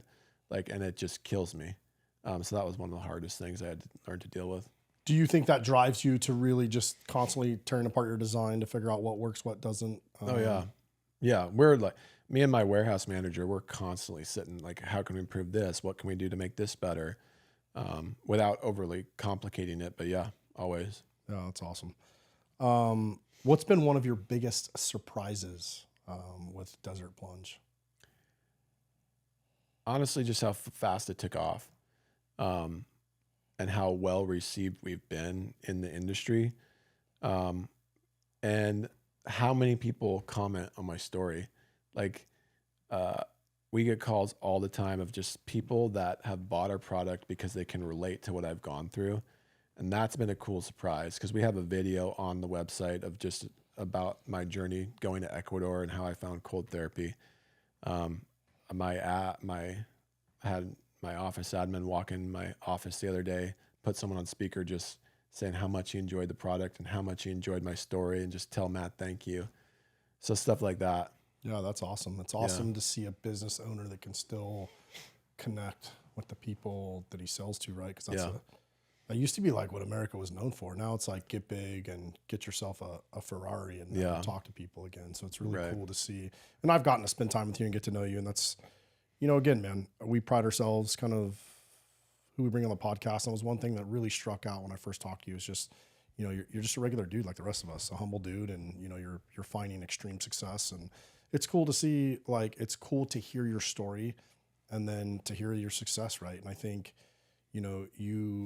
you are a testament to, like the tough times don't define who you are. Right? Yeah. We're not defined by how we fall. We're defined by how we pick ourselves back up and continue to get back up no matter what life throws at us. And I love that. I love that you were able to, reinvent yourself and continue to challenge and then find something that helped you and then become extremely passionate to be able to give that back, without charging somebody 20 times what that said thing's worth. I mean, of course you still have to, you have a wife and the kids and you got to keep the lights on. So I think that's super cool. I know you're not a scientist, and I know you and I have kind of talked about how carving this part of neither one of us are doctors or scientists, but talk to me about what cold therapy does and some of the benefits of it, to your knowledge base. Yeah. Like I mentioned earlier, it's great for stress, anxiety, depression, creating that fight or flight when you get in that cold water and wanting to get out, and overcoming that, creates these new neural pathways. And just the dopamine and norepinephrine rush that you get from cold water, is super beneficial. So the mental health, I mean, just the mental resilience and fortitude you build from getting in cold water every day, because it's doing something you don't want to do. And if you do something that you don't want to do every day, you're just creating this massive amount of mental discipline that's only going to set you up for success later in life. So that's one of the biggest things that really doesn't get talked about a lot, is the benefit from that. For me, besides the mental health, I used to struggle. I used to get headaches 3-4 times a week consistently. And when I started cold plunging on a regular basis, I didn't even realize it, but my headaches went away. The other things now, I'm really getting into, I work out a lot, and it really helps me with my recovery. I find that when I say warmer, like in the mid 50s, I find it really helps with inflammation. I typically stay in there for 6 to 8 minutes, and it really knocks down inflammation. It helps with recovery, soreness. It's great for sleep, especially if you do contrast therapy. When I really want to relax at night, you can either it can be a body of hot water, or it could be a sauna, whatever, but you hot, end on cold. Now, when I end on cold, I only end it for 30 seconds the last time, but your body's just so relaxed. It's great for sleep. A lot of people sleep hot, like my brother, for example. Oh, dude, that's me too, bro. Yeah. It's so hot. Sleeps hot, and he cold plunges before bed, and he says he sleeps great, because I think the optimal sleeping temperature is between 65 and 72 degrees. Your body needs to cool down. Your brain needs to cool down in order to sleep well. Can you just say that one more time? My wife listens to this podcast. Yeah, 65 to 72. That's what I tell my wife too, all the time. Yeah, we were forever fighting over. I want the room cold enough to where you can hang meat, and she's got that sucker up at 74, talking about how it's still cold in the room. Yeah, no, that's awesome. For someone who's never cold plunged, what should they expect on that first time? Most people get in there and start hyperventilating. Most, not everybody, but you get in that cold water and you're like, can't talk, trying to catch your breath. And then a lot of people feel like they're having like a panic attack. So they want to get out, like, this isn't right. Something's going wrong. But if you like just take deep, long breaths, control it, you'll eventually, like after the first minute, you'll start to calm down. I'd say don't start off as cold as possible. Like, the science kind of that's going out there right now is like anything below 60, you're getting the health benefits from. My take on that is, well, if you get in at 60 and feel like you can stay in forever, it's not cold enough. So you want a temperature where you get in where like, oh crap, like that's cold and I want to get out. Because the point of it is you don't want to just sit there and be like kick back and relax. Like the point of it is to be hard, and you don't want to be in there forever. So it'll take your breath away, long deep breaths, find a temperature that is uncomfortable where you don't want to be, but it doesn't have to be 39 degrees. Yeah, I find something that helps me. I don't really have to do it anymore, but when I first started, I would take a huge inhale and then I would get in the cold water and I would completely empty my lungs. And I really found that helped alter my fight or flight, to really kind of rewire my brain to not flip out. And then to your point, I box breathe while I'm in there. Now I kind of use it as a time to just, pray. I normally do like 2 to 3 minutes in there and really kind of focus, because it's a source of if you want to stay in there for 2 minutes, it's meditation. Like, however you go into that meditative state, whatever you're thinking about, but it's super helpful. But I think it's good to talk about, kind of for people out there who've never done it before, it's going to take your breath away. Your brain's going to tell you shouldn't do it, but if you fight through it, change your breathing. You can, there's a couple different ways you can Wim Hof breathe, you can box breathe, you can dump your lungs. But you do get used to. One of the things I've noticed, the more I cold plunge, I don't get cold. Like, I can go out. It's been pretty cold here. I don't even really wear a jacket that often. I find the more I cold plunge, the more I'm like, my body can deal with the cold. It's kind of interesting. It's a side effect I never considered. Yeah. And people swear by it too, that they don't get sick anymore when they cold plunge. Yeah. That's one of the things I read as I was studying last night, is how it can just really boost your immune system. Knock on wood, I normally get sick like once a year and it's already come, but I used to get sick a lot more often. And now, man, I just, and I use the sauna as well. How long, and again, man, I want to caveat this, and neither one of us are doctors or scientists, but based on kind of like your knowledge and you being in the industry, how long do you normally recommend people staying in there? Yeah, I don't think there's a right answer to it. I think it's just, you're gonna know, you're gonna have to trust your body and feel. What I will say is, I think, if you're wanting more of a dopamine rush, this energy effect, this feel good, colder for shorter, maybe anywhere from 90 seconds to 3 minutes. If you're trying to knock down inflammation, warm it up in the 50s and go in for 6 to 8 minutes. But like, there's no scientific data that states you have to be in for this amount of time. I think like Andrew Huberman said something like, you should try and accumulate 11 minutes total a week. I've never followed that. Like, some weeks I'll do 20 minutes, some weeks I'll do 5 minutes. Like, I don't think there's a right answer. Yeah, great. Should people be doing it in the morning or evening, or does it really matter? Is it a personal preference? Like, what's your kind of thoughts? Yeah, it's probably more of a personal preference, but I will say you probably would get the most benefits if you just do it first thing in the morning. Yeah, it's like, knock it out, get it out of the way. You've done something hard for the day. It gives you that endorphin rush to start your day. You start it off right. You know what I mean? Yeah, there's a couple people. I don't know if Joe Rogan is one of them, but I know there's a bunch of research now where people are getting in the cold plunge actually before they work out. Yeah. And then, you're using you get in there, you get in the cold plunge, and then, and then you start your workout after that. There's a couple people that are doing that. Yep. How often do you recommend people cold plunge, or is there any kind of science or? Yeah, those are all good questions. So we did a workshop a couple years ago on this with Morosco Forge, hosted it, and we partnered with them on it. Morosco Forge is another cold plunge company. Oh yeah. He's a friend of mine. He's in Arizona too. We don't consider. That's who Joe Rogan has. Yeah. One of theirs. Yeah. Yeah. We don't consider ourselves competitors. He's way out of my price range. Like he purposely, like he builds the biggest and baddest cold plunges, and they're expensive. But we collaborate a lot. We work together. We actually did a workshop and brought all these scientists from all over the world, these practitioners, all this, and tried to answer some of these questions that you're asking. And there really wasn't a right answer. But so maybe in a couple more years, we'll find more of that information out. But what I always tell people is just trust your body and trust how you feel. Like I wouldn't recommend cold plunging when you're sick. I used to do it twice a day. People think that was a little bit excessive, but that's what I needed at the time. And I knew that's what I needed at the time. Now I do, maybe 3 times a week, but I think you'll kind of know. It'll be intuitive.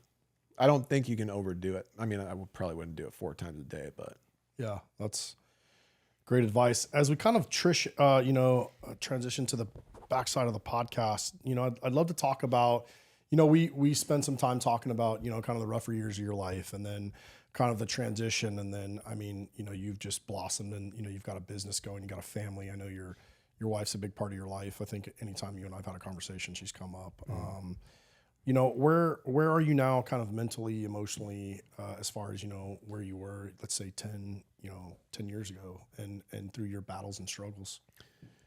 Yeah, I'm definitely way better, but I will say, like, I still struggle with some anxiety. I still struggle with low points in my life. Insomnia is gone. But yeah, I still struggle with some of that. I have tools now, like cold therapy. There's some other things I do to kind of help me with my mental health. So I can't say like I did a cold plunge and it cured everything and it went away forever. No, I think that's life, right? Yeah, that's not life. So I still struggle with it, but I've got tools in my back pocket that I'm able to utilize to help me get through it. And I know, like, if I hit a rough patch again, like it's not going to be forever. I get through it and deal with it. But I think all in all, I'm doing really good. I mean, running a business is hard. It can take a mental toll on you. There's a lot of anxiety that comes with that. But I think I've learned a lot through the years that, if I were to have done this 10 years ago, I don't think I would have been able to do it. Yeah, I love the honesty in your response, right? Like sometimes everyone's you hear like, oh, I went through this thing and now everything's perfect. Yeah. And that's not reality, man. Yeah. I mean, life still happens. There's always going to be struggles. They're just different. I think, just listening to kind of all the different things and the ways that you've found to cope is still refreshing, right? Because there's still times that I still struggle with my own mental health, and you're never out. But I think, the things you do, the tools, the more tools you can put in your tool bag, I think that's a great way to frame it. Talk to me about your kids a little bit. What kind of dad are you trying to be these days? I know you and I were talking about this yesterday. Yeah, man, I'm trying to be as intentional as I can, but like still, tough love. I don't want to spoil them. I don't want to give them too much. I'm a lot more strict than my wife is. And I think maybe that's probably dads in general, but love my kids. I'm probably a little bit more serious than I should be with them. I think one of the things I need to work on is lightening up and have more fun with my kids. Yeah. But I'm just so focused on I want them to be good human beings and contribute to society. I try and take an interest in things that they're interested in. We were talking about the other day, dating your kids, right? And Yeah, especially that's your something. daughters. Yeah, that's something I was doing for a little bit, but I need to get back to doing that with my daughter. She's 14 now, almost 15. So, I mean, she's gonna be out of the house soon. Yeah. So being really intentional with that. But I still want them to be kids as long as possible too. Like, I think the world sucks and they have to grow up too fast. So also finding that fine line, and okay, like they don't need to be busy. They don't need to get home from school and then do chores for 3 hours, right? Like they're busy, they're doing school, playing sports. Like, so finding that balance where teaching them discipline, teaching them structures, teaching them responsibilities, yet letting them be kids still. Because of what you and your wife have been through, do you guys talk about mental health regularly in the house? Are they kind of aware of some of those things, or what's that conversation like? Yeah. My kids definitely know that I struggled. My daughter's a lot like me. So she struggles with a little bit of that. She'll do the breath work with me sometimes. When she was younger, she used to do a lot with me, which I really enjoyed. She'd ask me before we would go to bed, we would do the Wim Hof breathing together. And I miss that. I'm going to bring that up to her when I get home and have her do it with me. We talk about it, like, and I want them to cold plunge more because I let them know like how beneficial it can be for your mental health, but I'm not going to force them. My daughter will go through phases where she'll get into it for a little bit and then she won't do it for a while. My son, he'll stick his head in there if he's got a headache or something, but he doesn't like doing it. But yeah, we talk about it a lot. One of the things that you and I were talking about in the car yesterday, and I asked if you were okay with having this conversation because I think it's important. You and your wife both struggled with addiction, and you guys have been sober, which I think is pretty awesome. What's that conversation like with your kids, right? Because now your daughter's at the age, I mean, you know a little bit about my own personal story. I don't really share on the podcast. But, like what is that conversation like in a world where drugs are so readily available? Yeah. Yeah, so we've just started having like those real conversations with them because they're old enough now to understand it. We haven't told them everything about our past, but they know like, hey, mom and dad have an addictive personality. We've gotten in trouble with drugs and alcohol. And we're explaining to them like, I don't want to paint this picture where like it's this evil thing, like alcohol is this evil thing or drugs are this evil thing. Cause I honestly think that might entice them more to, what's this all about? I want to go try it. Yeah. But just letting them know that, they have to be cautious. Like because mom and dad are both addicts, they have a real potential to become an alcoholic or drug addict. And also telling them like, it's not how it used to be. Like we used to be able to buy a pill off the street and feel completely safe, right? Now you don't know what you're getting. You could die by popping one pill. Oh, people are dying. Yeah. By the drugs. There is no, like, you can't buy oxys anymore. You can't buy, not that I used to buy that stuff, but I mean, I worked in law enforcement and it was, we used to see them on the street, like, VA patients giving away their pain meds or selling them or whatever. And yeah, it's all gone. I mean, the medical industry's tightened everything down. And yeah, so now, man, I mean, you buy a pain pill, it's fentanyl, right. To what extent and how much. Exactly.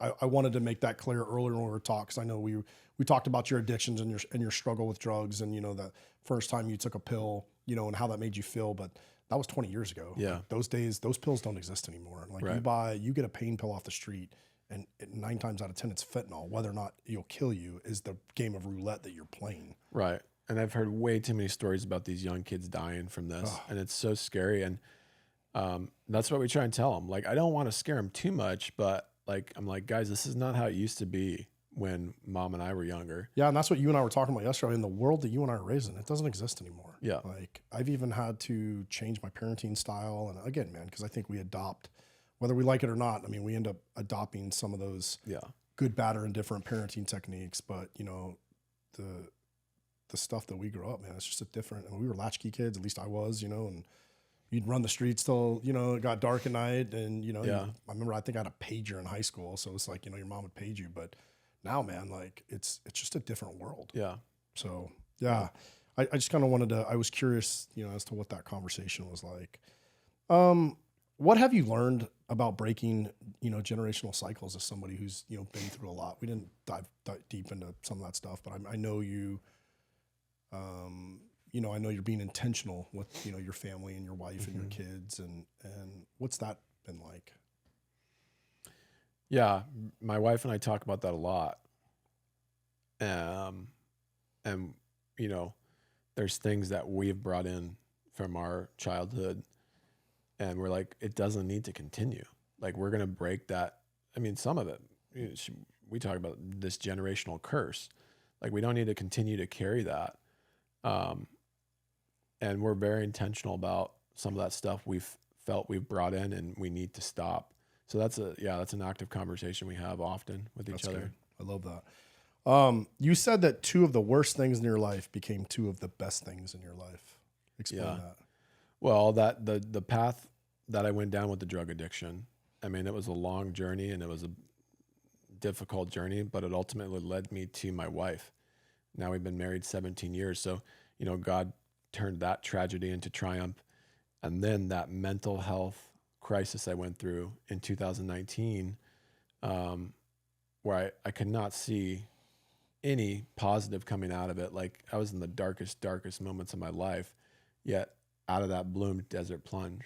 You know what I mean? Love it. So turning tragedy into triumph in those two situations. Yeah. One of the things I think I've said recently is, sometimes it's hard to see the rainbow when you're in the middle of the storm. Yeah. But like at the end of the day, man, the sun's going to go down and then it's going to come up the next day, dude. And you get another start. I think sometimes we, when you're in that dark time, it's really hard to see the light, dude, but it's coming, right? Yeah. Like there's hope. And I know your faith's been a part of your life. I mean, do you look back on your life and do you see kind of God's hand in your story? Oh yeah. 100%. Like that's just doesn't happen by chance. Yeah. I mean, I heard like, you get your first DUI, it gets dismissed, you know, Yeah. your job lets you, your boss lets you back on the job a couple Yeah. of times after rehab. Like it's really cool. And it's really easy, I think, sometimes to miss that. Yeah.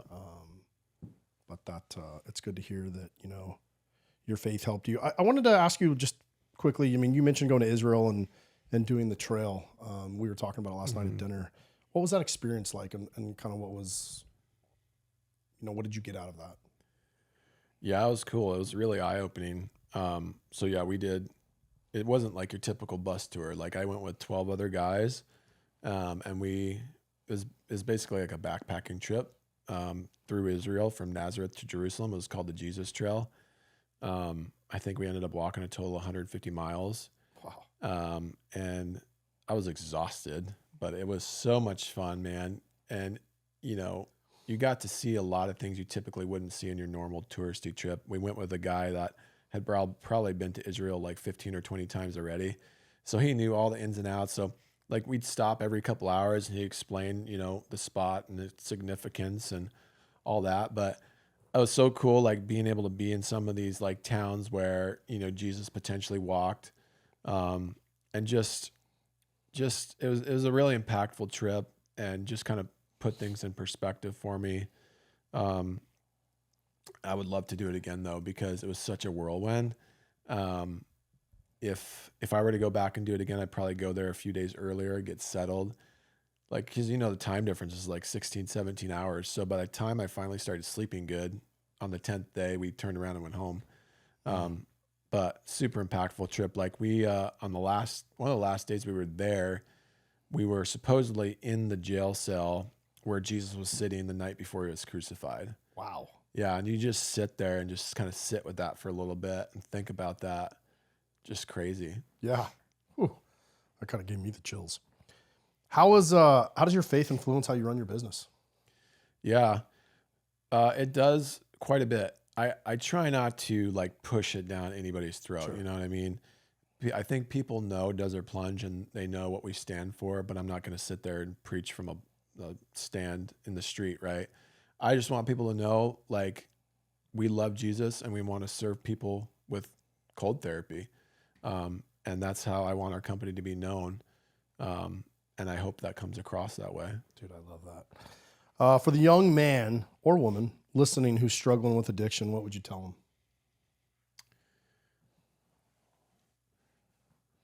Yeah, it's not worth it. I mean, I think there's always two paths you can take in life.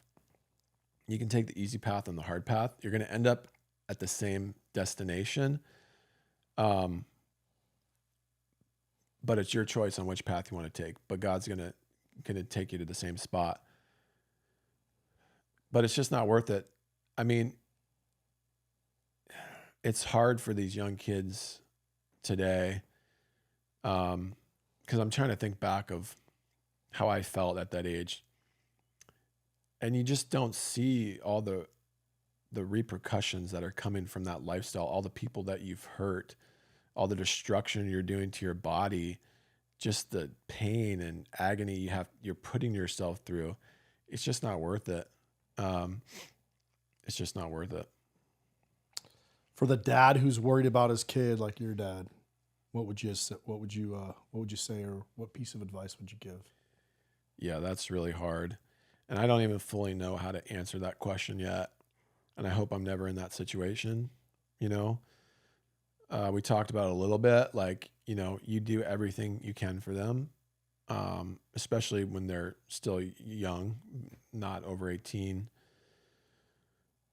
But at some point, you got to be careful about how much you enable them. And it's going to be probably the hardest thing you've ever done in your life. But at some point, you have to stop enabling, and they have to make that decision themselves, because nobody's going to make that decision for them. They're the only person that is going to be able to make that decision. I couldn't imagine what it would be like, but yeah, I'd say be careful not to enable. The one thing I add is don't give up. Don't give Yeah. up on your kid. It's really easy. Don't do it. Yeah. For the guy in a struggling marriage, what would be your piece of advice? I mean, you've rode some highs and lows. I know your wife's a trooper. Yeah. Yeah. I mean, I think marriage is a blessing. It's very hard. It takes intentional work. So, like, if you're not willing to work on your marriage on a daily basis, like, you can't expect it to get better. So I'd say be very intentional, be selfless, like I talked about earlier. And it will get better. Like, it just will. I mean, there's a reason you guys got married.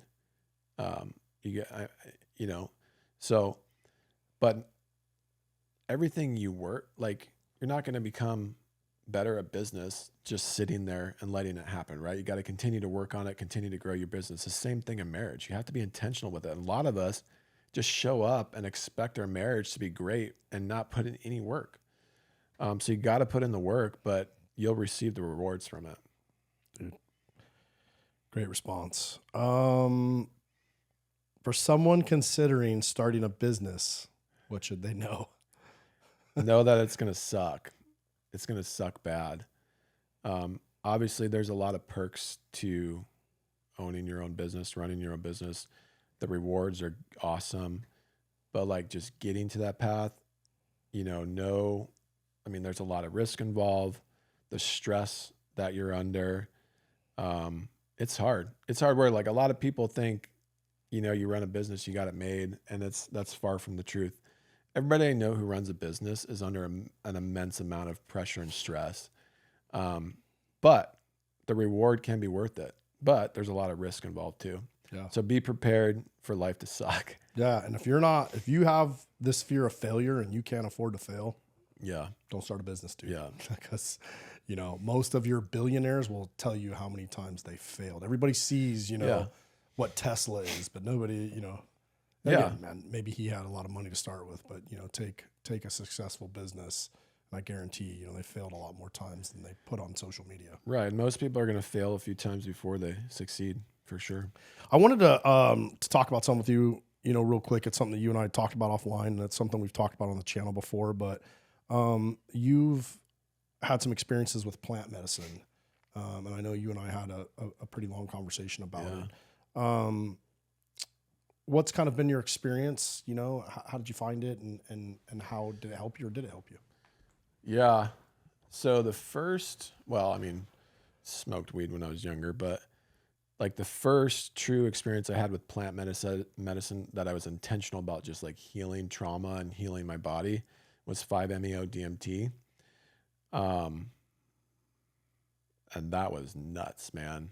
So 5-MeO is like from the poison from the back of a toad.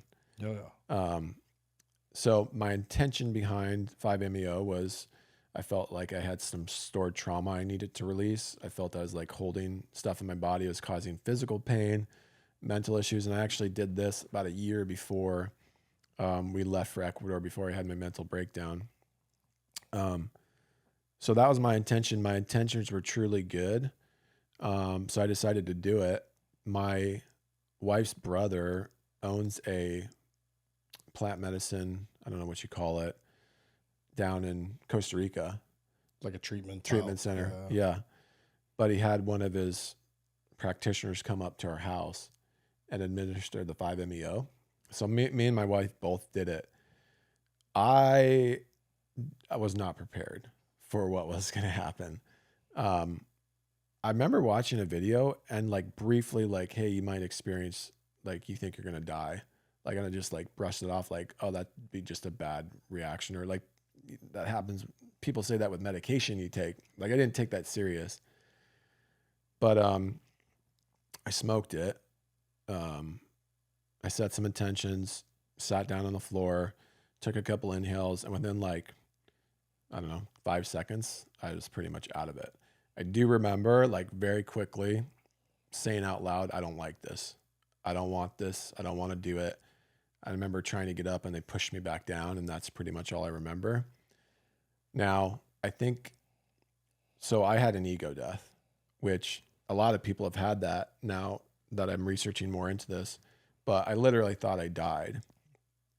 And I think I had that because I really struggle with control. I have a lot of control issues. So, and that's a pretty common theme with people that do plant medicine like that. They can have ego deaths that struggle with control. And it only got better when I accepted that I died. Like, I was literally, my heart, I felt like was literally beating out of my chest. And I'm like, I had this massive fear, and like, you can't even explain what was happening when you're in that state of mind. Did you have a struggle mentally with the fact that you had previously been an addict and now you're doing this thing, even though it's a very intentional setting? And I want to be crystal clear with the audience too, man. I'm a proponent of controlled psychedelic use. I don't think it's something that should be used recreationally. I think it's, like, to your point, should be setting intentions, because there's a lot of bad things that could happen if you do it in a wrong environment. Yeah. But and I just want to preface that before we continue this conversation. But how did you wrestle with that with your previous life, knowing that this medication could still try to help you? Yeah, I did have a little bit of reservation about it, but knowing my intentions behind it and why I was doing it, I was okay with that. Yeah. But how did that experience help you? Yeah, so I think what helped me was like when I finally accepted the fact that I was going to die, like I literally was sitting there and be like, I'm dead. Like I'm not going to say goodbye to my kids. Like I can't say goodbye to my wife. This is how I'm going out. Some random dude just made me smoke this and I'm dead. And once I accepted that, it all released. Wow. And and it was like bliss after that. Like, so I gave up total control and accepted the fact that I had no control anymore, and it all got better. Would I ever do 5-MeO again? No way. But an interesting thing that came out of that too, it was like, especially like 2 weeks afterwards, like I just felt this immense amount of peace after the session. But I was addicted to Afrin for years and years. My nose is always congested. Then I moved from that to trying to get off the Afrin to Sudafed, which has ephedrine in it, which is terrible for you. But I was taking a Sudafed every day. Once I did 5-MeO, it was the weirdest thing. I never took a Sudafed again in my life. I don't know how that happened, but so those are a couple positive things. It just, 5-MeO shifted my entire perspective on reality. Honestly, like I could never describe like what happened during that session. Like it's unexplainable. But after that, just my whole view on life kind of shifted too. What was your wife's experience similar to yours or just completely different? No, hers was fantastic. She loved every minute of it. Hers was all about love and peace, and yeah. But that's kind of like a testament to her personality as well, though, right? Yeah. You did Kambo. Mm-hmm. I had never heard of that. Somebody recently else had told me they'd done it. What is it, and how was that experience? Yeah, that was more of a purge, like a cleanse. Kind of like ayahuasca? Well, the Kambo is not a psychedelic, so you don't have any hallucination or anything like that at all. I literally have like marks on my arm. So they basically they burn like anywhere from 5 to 8 holes on your arm. Then they put the poison on top of it. And then you get extremely, extremely sick. Like when I say purge, it's coming out both ends. Like more sick than you can ever imagine. It lasts for about an hour. Like your whole body swells. But it's great for just cleaning out your system. It's good for mental clarity. It's good for anxiety. It's good for depression. I did that quite a few times, and I really noticed a lot of benefits from it. I haven't done it in a long time. Like I've kind of felt called, and like that is just putting yourself through hell. Like there's no like nothing fun about that. But yeah, I'm going to take your word on that one. And then one of the other things you said that was pretty beneficial for you was ketamine therapy. Yeah. So, and that's kind of gaining some traction. Oh yeah, for sure. I actually did ketamine for the first time, I think in 22.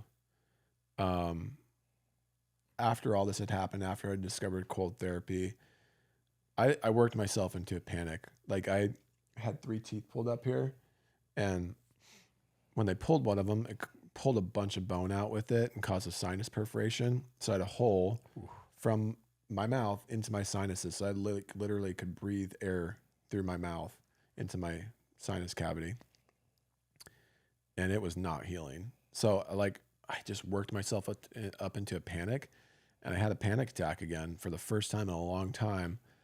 And, you know, I was starting to do cold exposure again. I mean, I had been doing cold exposure, but it just wasn't getting me over that hump. So I decided to try ketamine. And with ketamine and cold exposure, it really, I found it beneficial. I initially did 6 treatments at once within like over a 2-week period. And then I would go back like every 6 months. I actually did a ketamine session last Wednesday for the first time in a year and a half. But it's kind of like just a booster refresh. How long does it last, and kind of, you know, what are the kind of explain like kind of how 5-MeO DMT helped you? Like what's the ketamine like? Yeah, ketamine's an hour. I think now today, like you can even take a pill. Yeah. But I do an IV. I go to an actual ketamine clinic. They put me in a bed, put headphones on. This bed vibrates. It's a really cool experience. You know, I've heard some people can like go back and revisit past experiences and kind of work through those. I've never had that. I've actually never had a profound experience in a ketamine session. Honestly, I don't even really like it that much, but it's the effects afterwards, for the week or 2 afterwards, it just creates a shift in my mindset and thinking. A lot of gratitude, a lot more perspective on things, just kind of a reset. But I know, you know, people in the military, firefighters, cops that struggle with PTSD, it's great for PTSD. It's good for depression. I know a lot of people that use it for depression. I never knew my real father, and I never had a chance to interact with him. And by the time I was old enough to find him, he was dead. The very first time I did ketamine, I had a full-on conversation with my real father. Really? And I said goodbye to him. Yeah, That's it was cool. totally unexpected. I wasn't thinking about that. That was a very unique experience. I kind of attribute ketamine as to like, you're going to have a dream and you're going to remember all of it when you wake up. That was my experience. But it's different for everybody. Mm-hmm. So I was just curious as to kind of your thoughts. My understanding is ketamine's, to your point, a lot. It doesn't last quite as long. And you know, this is something I kind of ask everybody as well, and I have my own thoughts on it too. And that's maybe something we can have a conversation about. But how do you balance your Christian faith with using, you know, psychedelics? Yeah, I don't know, man. I honestly don't think too much about it because I know what my intentions are. Sure. So it doesn't bother me too much. I'm sure a lot of people have opinions on it, but for me personally, I know why I'm doing it. Yeah. So it's funny, man, because I've had a lot of these conversations with people sitting in that chair who've done psychedelics, and a lot of people that have done psychedelics have had extremely spiritual experiences. Mm-hmm. Yeah. And so it's, you know, it's always a curious conversation to have. Well, kind of as we, you know, kind of close out this interview, I still had a couple like just oddball questions for you that I wanted to ask you. Some of them having to do with, you know, business and some of them had to do just on some medical topics that you and I had talked about through the course of prepping and planning and just in the last, you know, day or two. As far as like Desert Plunge and your business, because I know there's, you know, folks out there that are either, you know, in a small business, looking to start a small business, like What was your initial investment into your business to get started, if you don't mind me asking? Yeah. Initial investment was 116,000. Wow. I didn't have plans to go that high. Like, I think I was at 60,000 and I'm like, all right, I'm capping it. I'm not going any further. Yeah. Like, this is where I draw the line. But I saw the potential there and I'm like, all right, I'll keep going. And I was willing to go to 200. And Nice. like, I was not going to go past that, but like, that was my breaking point. But Did you have like a tax person or a business advisor helping you, or you were just, you just relying on your own experience and your own kind of research of the market, et cetera? Yeah, dude, I was going in blind. Like, yeah, there was a couple mentors I talked to prior to, like, hey, this is where I'm at. This is what I think I'm doing. Like, just to get some advice. Like a sanity check. Yeah. Yeah. No, obviously nobody in the industry, but guys that have been there, ran their own businesses for a long time. So, doing that, but. How long did it take you for you finally took your first paycheck? I think, I went about 6 months before I took my first paycheck, before I started paying myself a small salary. Yeah. How do you handle warranty issues? Yeah, we have a 1-year manufacturer warranty. Actually, right now, we're running a special where we're giving you a 2-year manufacturer warranty. So, but typically a 1 year, and then the option to buy a extended 1 or extended 2 years, so a total of 3 years of coverage. Honestly, like if you call, like if something breaks on like month 14, like we're not going to hold you over the coals for that. We're going to replace it for free. But the nice thing about any warranty issue is, though, that it gets out quickly. We're shipping it out with like in 1 to 3 business days, and you're back up and running right away. Awesome. Tell me about the customer you couldn't make happy. Okay, this was like, man, maybe like the 4th or 5th plunge we ever sold, and it was in Arizona. And I honestly, I think something was wrong with the chiller, but I just didn't know that. Like he was not following our recommendations. He was letting it sit out full sun blasted in the middle of like August in Arizona, which we don't recommend. Like, one, the sun is going to trash your stuff, like especially in a climate like Arizona. And it's like 118 degrees out. But his chiller, he wanted it at 39, and it was like, he couldn't get it below like 42.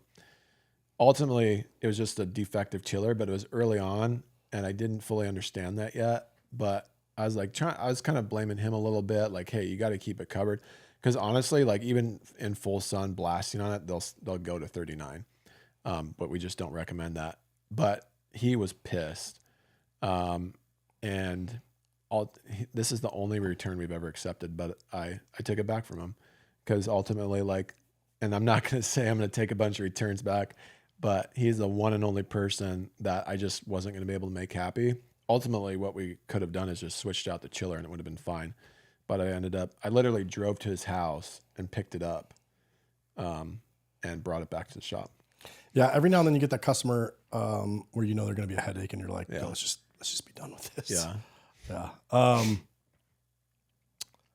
How do you handle scaling a business like yours? Like, and I've heard this, I've had a couple friends that now have successful businesses, and I'm always curious as the scaling part. And I know there's no secret sauce in it, but like, how did you handle that?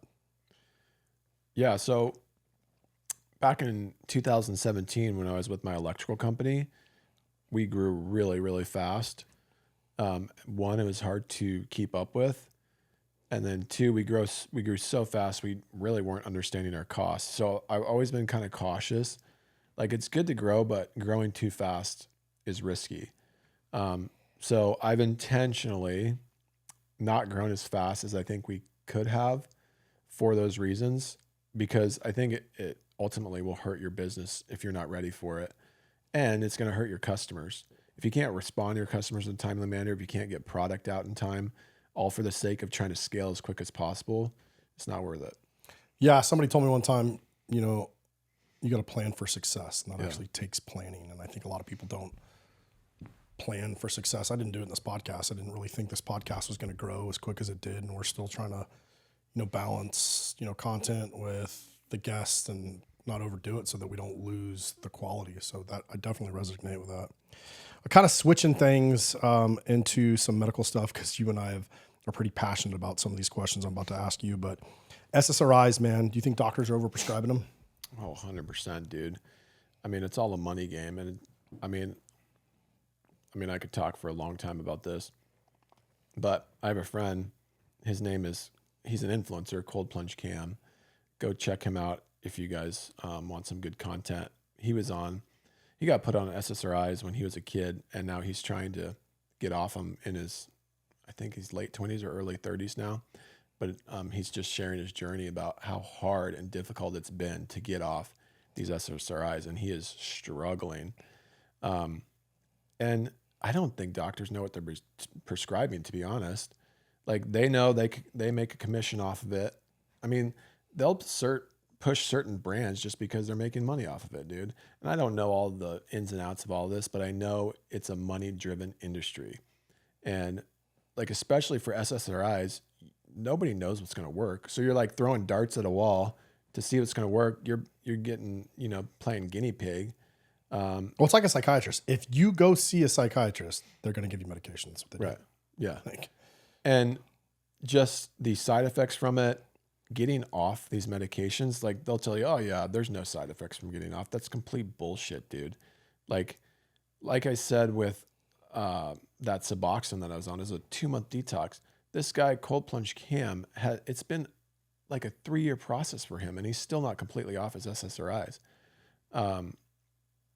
Like, the toll it will take on you mentally is crazy. You can't just get off these things. So what's your thoughts on the pharmaceutical industry and how they're kind of pushing some of this stuff? Yeah, I mean, I think it's just all money driven.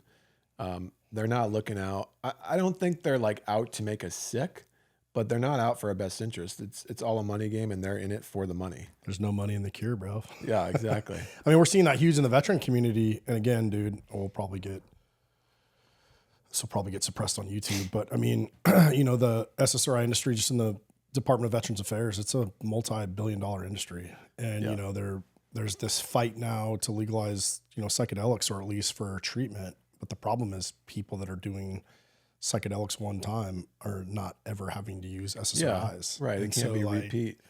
Of course, things like ibogaine or ayahuasca, they don't want them legalized because then again, it's going to kill a multi-billion-dollar industry.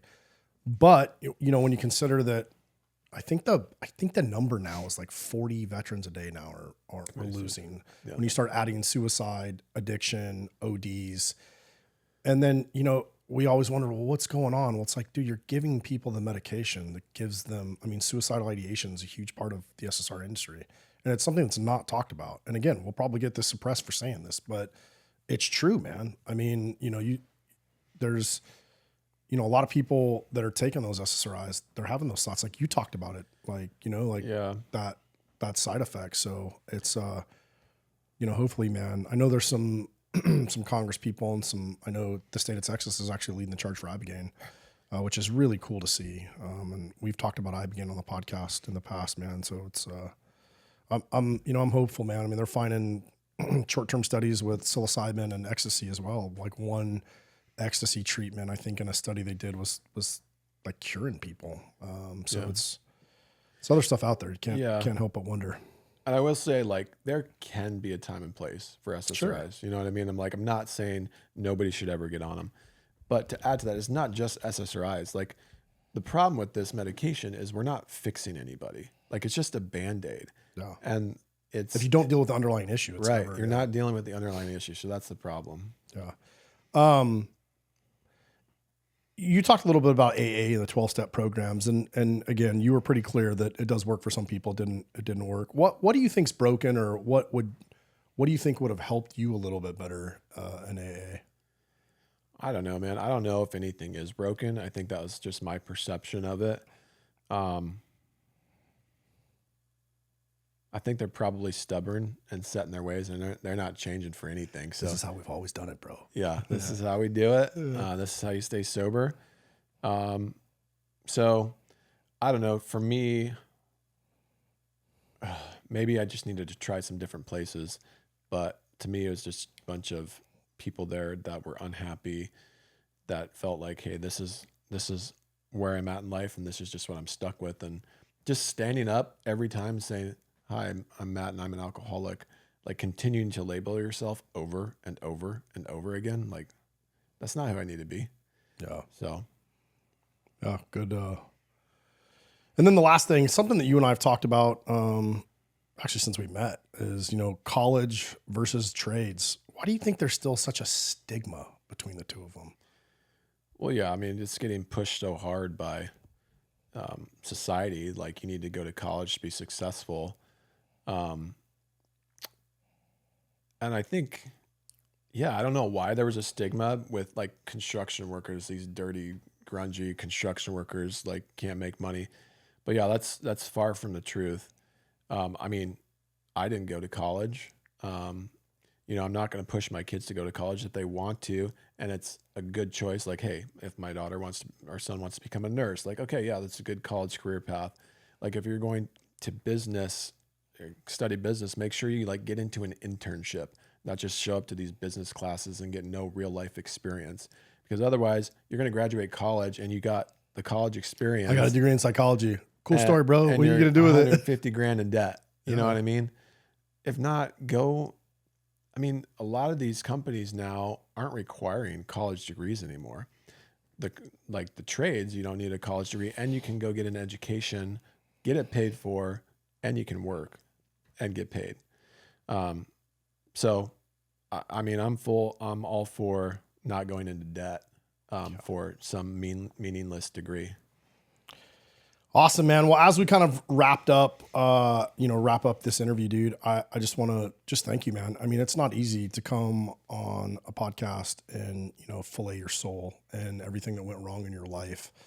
But, you know, there's definitely this resiliency and this determination that we found and heard through your story and that you're still finding, right? And I still think that's super cool. I mentioned it when you talked about it, but it's like, man, for you, it's not completely over, right? You still have to battle with it. And I think that's most people, dude. Like, you know, this isn't Disney World, man. Like, you know what I mean? If you want fantasy, go watch a movie or go to Disneyland. So, but I just wanted to personally say thank you for being willing for making this trip and for making an awesome and affordable cold plunge, dude. I really appreciate that because I use mine every day. What is it that you really want people to take away from your story? You know, I think a lot of people struggle with victim mentality and like, hey, this is what happened to me in life. This is what somebody did to me. And this has affected my life in a negative way because of that. And my life is what it is. And like, that is something I do struggle with people that have that victim mentality, because you are the only person that can change the trajectory of your life. Nobody else can do that for you, or no circumstance is going to do that for you. You have the power to change that and control that. Now, have people gone through a lot worse situations than me? Absolutely. Like, I'm not denying like terrible things happen to people, right? But I know a lot of people that have gone through some terrible things, and it's just perspective on how you view it and what you decide to do with that. So yeah, like I could have kind of chalked it up to I'm an alcoholic and this is who I am, or I'm a drug addict, and you know, I'm just going to accept that reality. But yeah, I don't know. I kind of felt like, you know, it's there's a reward through perseverance. I love that, dude. 5 years from now, where do you see Desert Plunge? I hope we're more than just a cold plunge company. I hope we're a health and wellness brand. We're in the middle of planning a retreat next year in May. So we're really excited about that. I want to build more community around Desert Plunge. I would love just to offer more of that type of stuff. Who knows? Maybe we'll start doing saunas at some point. I'd like to do red light, other things like that. But I want to be a health and wellness brand. What's some of your personal goals? You got some big things going on. Yeah. What are you training or preparing for personally? Yeah, I'm doing a High Rocks in Phoenix in January, which I'm excited for. And then I'm doing a 100-mile ultra run in Zion in Utah in April. which, you know, I'm really excited for that, but it's going to be a challenge.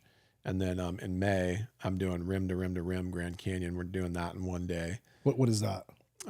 So you go from South Rim to North Rim, back to South Rim, and no breaks in between. Typically, people like go from South Rim, camp at the bottom, go up to North Rim, or they'll go south to north and then stay the night. But we're doing it all in one shot. So trying to do it in like 18 hours.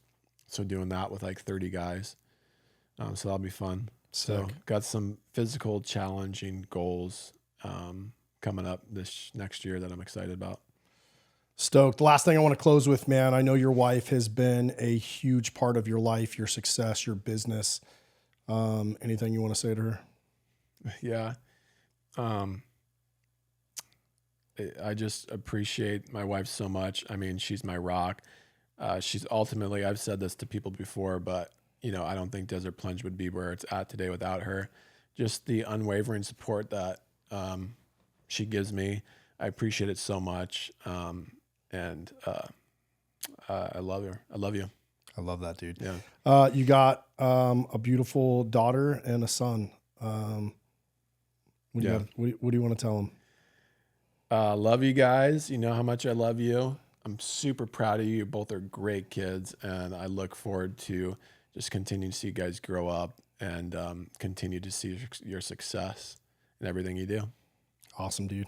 Well, hey, I just want to thank everybody for tuning into this podcast episode. This was something that was very, very personal to me. It was something I was not only excited to do, but really excited to share the story, to share, just to share Matt's journey, but also to share this product that he made that we've been testing now for well over 2 months. I use it every single day. So hopefully, you know, now that you know the person and you know the business, I really hope that that you'll get behind that and support that. We're going to make an announcement, a joint announcement here in just a little bit. So stay tuned later on for that. And you know, if you guys could continue to just, you know, like, subscribe, if you're listening to this on iTunes or Spotify, if you could follow us, that really helps this podcast grow. It's kind of one area that we really need to grow in. So anyway, thanks again for all the support. Stay safe out there. And if you can't be safe, be violent out here.